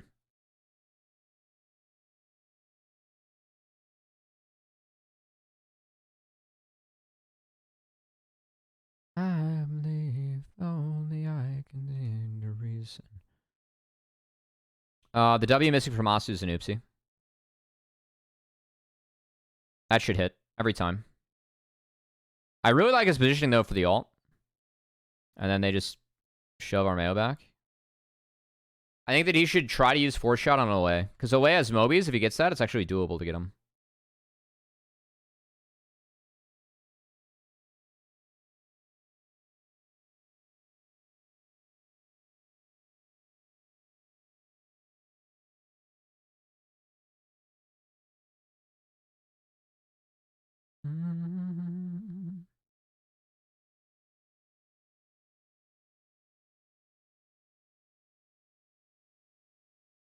Oh, shit.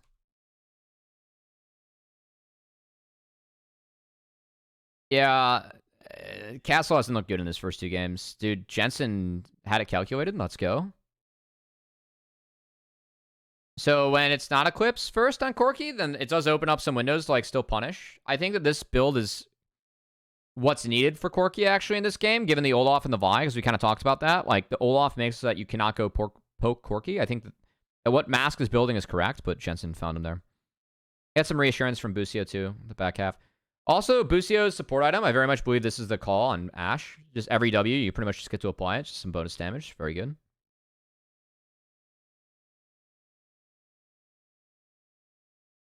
And then, I like that. Just get a little bit of chunk poke on Away. 30 seconds before drag.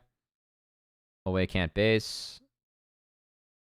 They do have to respect the package. And Busio, I think firing the ult there, he will have it up again for Dragon, which is also why he's looking at that timer, which is smart.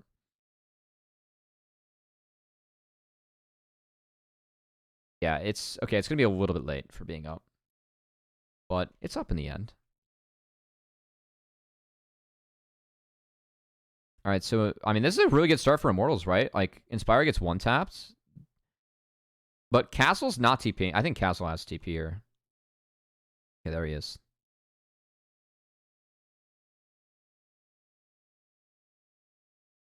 Why are we DPSing this? Why did we let this... What are we scared of here? Oh my god. We hooked fucking Olaf. It's gonna happen for the rest of the game, too. That was actually the one angle where, like, might have been okay to hook Olaf. But, like, why? Why? Ugh. Jensen's playing this really well.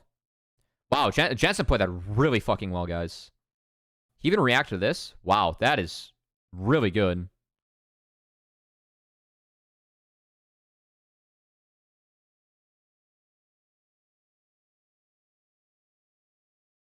I mean, Inspired's back.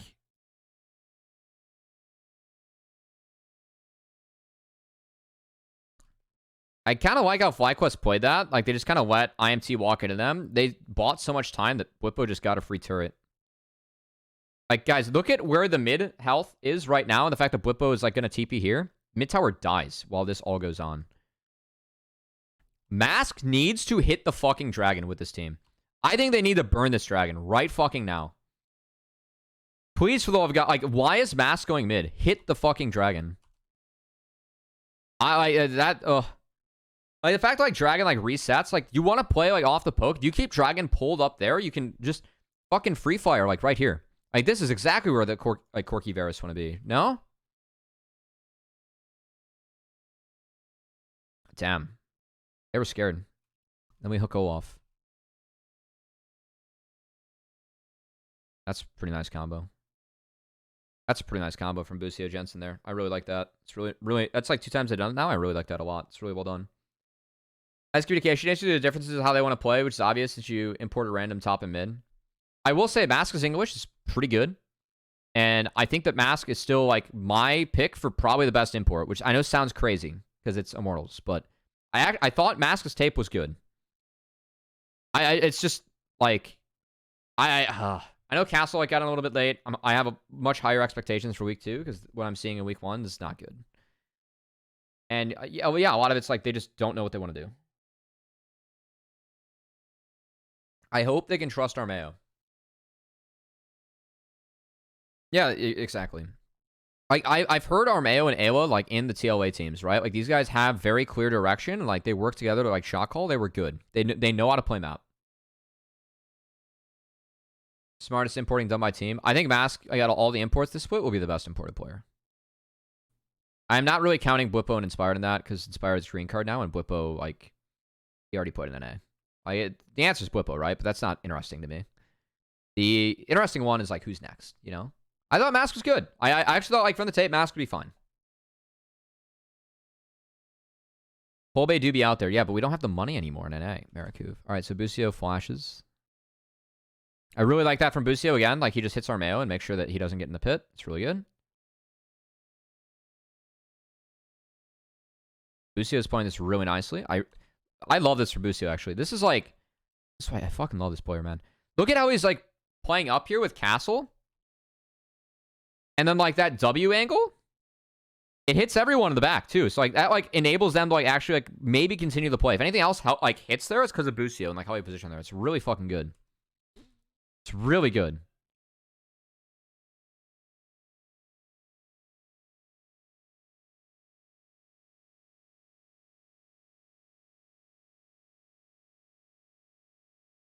Yeah. I mean, Fly look like they're playing together as a team.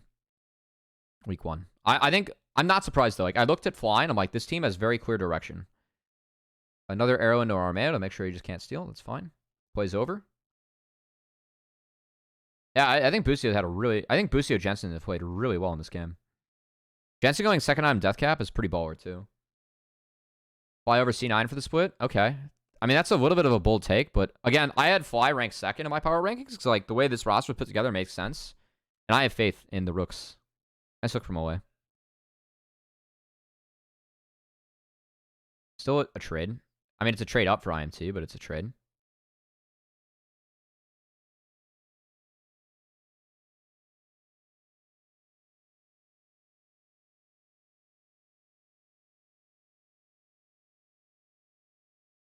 Like, it's funny, too, because, like, Masu's, like, not even playing the shit I thought he was good at.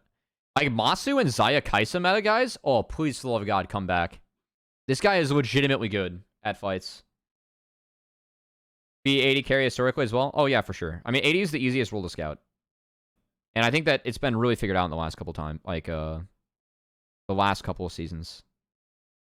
Nice sidestep there by Castle. Busio was guessing the E over the wall. He sidestepped it first. That was good. Yeah, I think Inspired's, like... Inspired's a top-tier player in the league, you know? Like, regardless, like, where you have him placed in jungle, for me, like, he is an S-tier player in the league.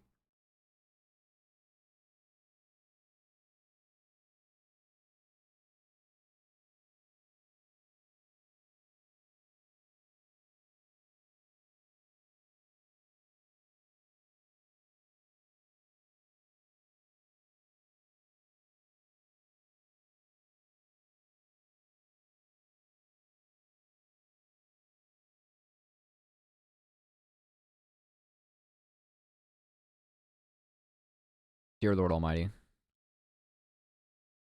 I hope that Olay plays better in week 2. I think that like Olay was like put in like a couple tough positions like unengaged. I think game 1 was like pretty over pretty fast against Dig, but this is he has good hook targets this game, but he keeps on hooking the Olaf, which Olaf wants. So Jensen also had a really good week 1, guys. I think Jensen's looked really good this week. I know a lot of people are like kind of questioning coming into the split, like what form will Jensen be in? I think Jensen played 2 really good games. Minus like 1 grief into insanity. He played Ori Azir very well.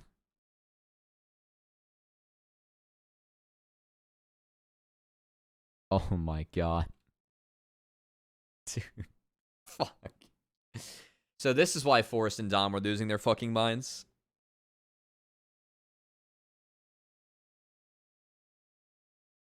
Anyway, we'll see if meta changes. I believe in Jensen. Jensen is like one of the most accomplished players in this region. I think one bad split on Dig where he didn't like wasn't on a top tier team is fine. I think that on this team is gonna be okay. All right, guys. One more game. I have 15 minutes. Let's do it. There's no way this is gonna take 15 minutes. We're gonna get as far as we can. Okay. What the fuck? It's like insta swapped. What the hell was that shit, man? What happened?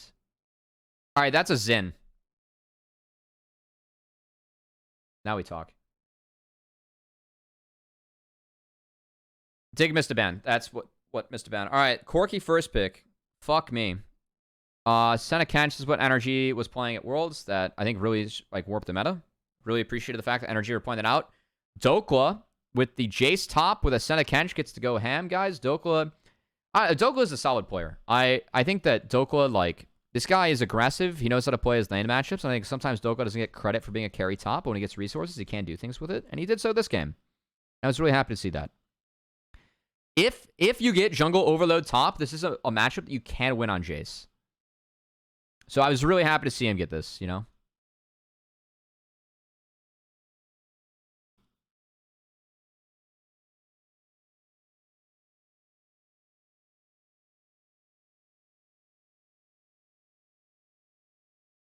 I need to go a little bit fast. I owe you guys more VoD reviews tomorrow. We'll do the rest of Challengers League, and then we'll do some international games tomorrow. We'll see if it's around the same time.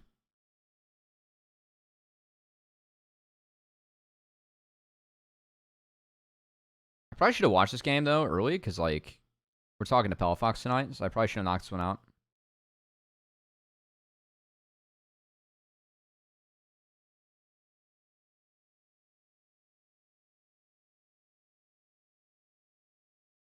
I think if XU gets one more auto off here, he actually might go for the flash trade.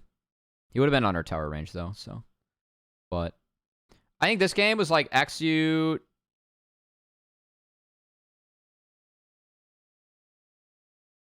Yeah, like he doesn't find this dive. And then Contracts just waits. This is like why Contracts is my fucking goat, man. So that doesn't hit. But Contracts is able to get this. Contracts waited a lot for this play. And it ends up being okay for the Jace, because Jace can at least like hold this wave, and Rumble does lose a little bit from this. And this ends up being a factor later. So 2 ganks mid, we're nothing for XU. Again, XU's only farmed 4 camps at this point. Contracts is a little bit behind too. But Contracts actually had to go get his high value camps and skip over these, which I thought was smart. So XU did double crab, but I think that XU, like, I think that he might want this early game back a little bit. Like, he's going to make plays, right? Like, I think XU has good plans, but I think he was kind of forced to go top. I think the pit stop mid kind of threw him off. I think that XU, looking back, he'd want to start bot 4 camp and then work his way towards top side. And it's Senna Kench bot. Like, they don't want to try and attack the Senna Kench. They kind of want to neutralize that and let the Lucio and Milio, like, kind of get some levels and take over. Ew. All right, so again, Rich burn flash. What does Contracts do? He takes his bot camps, and then he bases and revisits top. Lit as fuck. Or wait, no, hold on. What exactly did Contracts do here? Yes, so he took Raps, he based, got the bombies, took these two, and then made it top for the lane gank in time. This is so fucking lit from Contracts, guys. I thought Contracts actually had a good week one. I know they lost to C9. I think that Contracts like still had some decent moments in that game. And I really hope that in 2024 we stop sleeping on Contracts, man. This guy is legitimately a great jungler. He's so creative. He like has the hands to make plays. He can play both styles. He will flip shit. I'm fine with that. I'm fine with that. I don't care if Contract's gonna flip shit. I think this guy's good. All right, so he sees X2 at Grubs. He already took one. He's gonna fuck that and then go clear out his camps that are high value. Again, he's cycling out Raptors for the third time. I think that's fine for like Contracts in this game. This is really good from Dokla too. Like that's a really good play from Dokla and Palafox, guys. This is really fucking good from Dokla and Palafox. Like Doka's like, I have a fucking spidey sense that X2's here, you know? I mean, they spotted him on this control ward, but this is really good. Once they spot him, they're like, oh, he's dead. He's level 5. I love this call from NRG.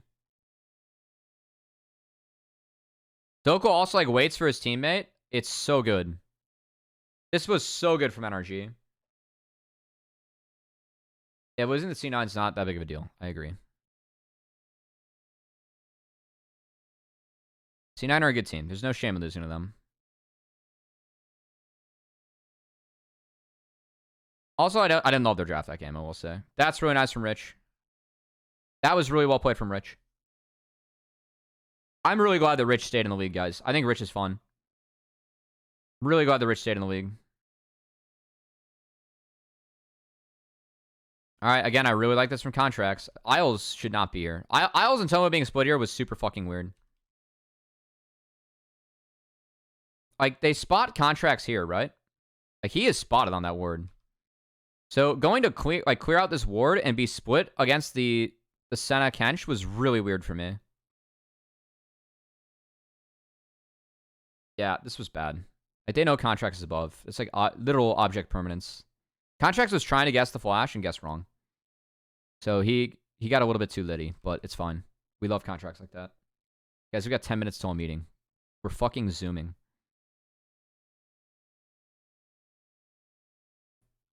Good trade from Dokla. I don't know if Dig can contest top 3, but I'll give it to Dig. You know, I think Dig gets a pretty hard rep, and I think there's another split where they've managed to put together a pretty competitive roster. I don't think their money situation is as bad as it was like in the past. I think this roster will be competitive. I had them at the top of my bottom tier. I think there was a clear bottom 3, and at the moment, like, we'll have to. I'm gonna wait for Shopify Rebellion until B-Boy gets here. Good try from Dokla to make this just him die. I think if he hugged the turret, maybe there's an angle. But really nice play from Dub there. Is this a PA meeting? What's a PA meeting? Production assistant? It's just for content for challengers.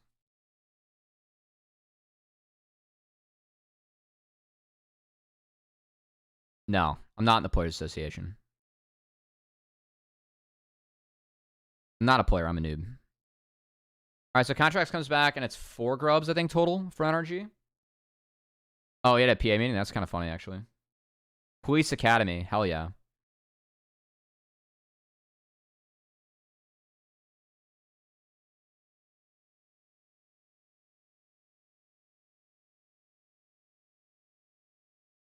Alright, so, I mean, Energy's chilling at this point. Like, they played towards top, and Jace being fed and the head of Rumble is really good. Like, Jace can deal with Rumble on the side, just like this, you know?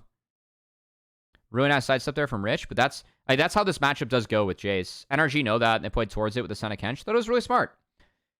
I'd love to see more. Like, it's not common to play through top right now in the meta, but Senna Kench gives you a really solid bot side, and I think that this plays really well in the Dokla's hand, like what he can do. Dokla's 100% capable of doing this as a player.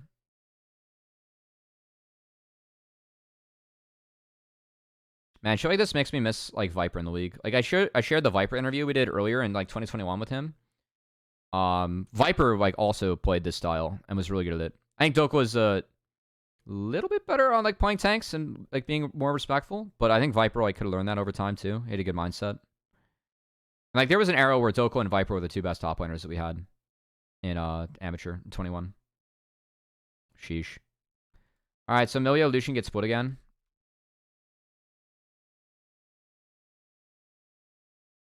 I think Lucian probably should have based here, and they could have shifted a 0 bot to contest the grubs, but if not, then this is bad. And then Palafox had package, and just used it to nuke Lucian. So now NRG can shift over and try and take... This is nice, though. I mean, actually, like, try something here. But then it's a really good ult from Contracts, and like they do a really good job of stalling. And then Dokla TP's in. Rumble has to walk. So I don't think Dig can go for this play. I think this was a I'm bored play.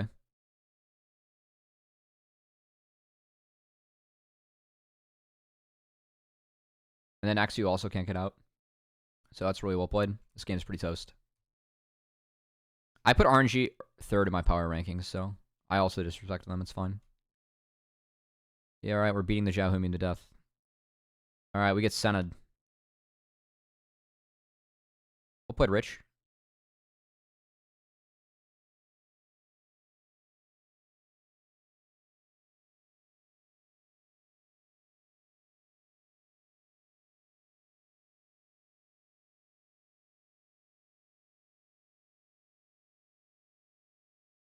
I mean, dude, like, this is the thing. Like, if you're gonna play Milio into RNG, man, I think there's a team like I would legitimately think about playing Milio into.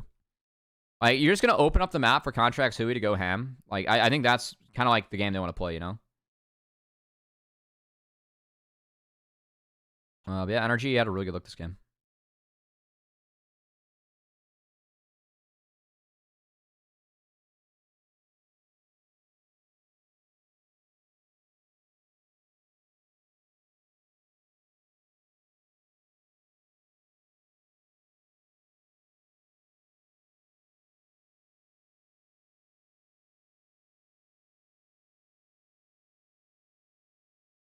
Sheesh.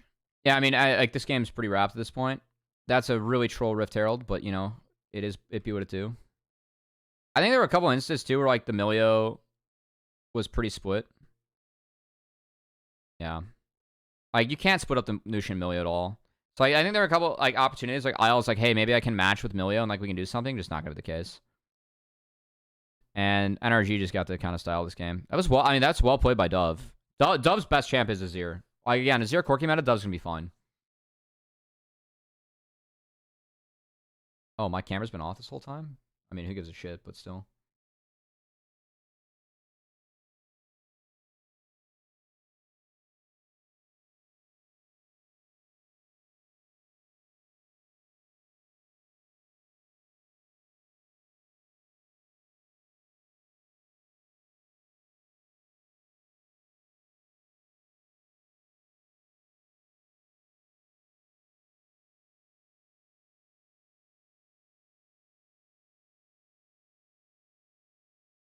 Not much else to talk about this game, guys. I don't know. I just think that, like, Dig... I don't love this comp for Dig. I don't think there's enough setup for Azir. And I think Lucian Milio is like a really strong core, but I think you want something like Cassante with this, you know? Like, not... I don't like seeing the Rumble with the Lucian Milios. Okay. This was bad. And Dokla has no TP. Alright, Contracts. This is a little bit grief. Good catch from Xu. I just don't know why we split back out. Actually played this really nicely. It's a good TP from Dove too. Like we were like already like off tempo on this play, and then yeah. Dove played this really well.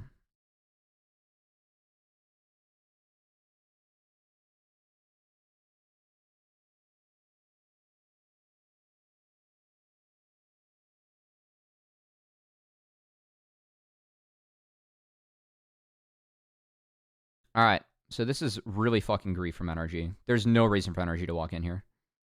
Good catch from Dig. I mean, this is really bad from NRG. Sometimes NRG will do shit like this, though, you know? Like, there was a reason they were 9-9 in the regular season last year. Now, this is good. That is a really good engage. They save Palafox. They're going to try and reset with Emilio, but, like, that's the kind of shit they want to look for, and they got a couple summons out there that are really valuable. They're going to attack Emilio next time. 3 minutes till meeting, guys. We must speedrun. Alright, now we ARAM. We have Milio Senna. Looks like the poke coming out from NRG is like kind of starting to hit. Milio is nice against this poke. Like, you can at least give Lucian a little bit more range to DPS, which is good. Not to mention top people off. But still, it's like a recovery Baron. And the Dragon Timer is still what it is.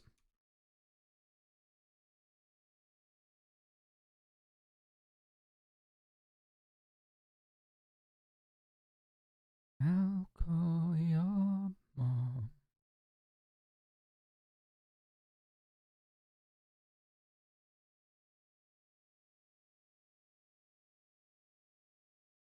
So contracts did flash out there.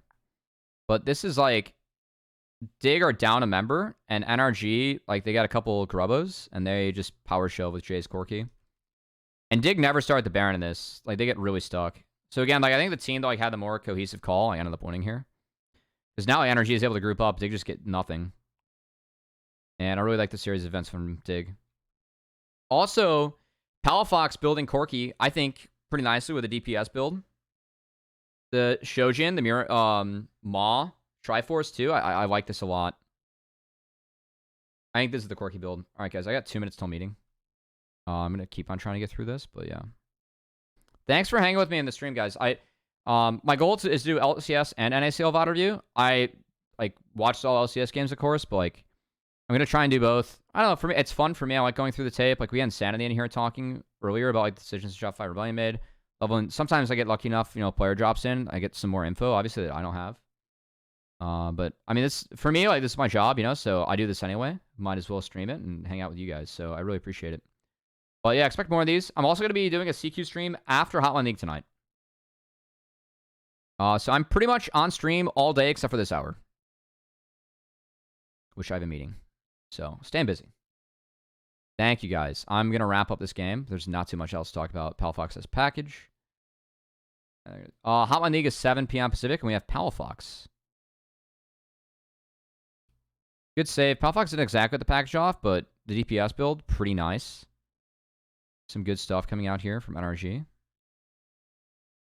And then just kind of wait for someone to overextend. Really good engage, again, from Contracts. Just gets Dove ult on not priority targets, and then Dove gets stuck. That's game.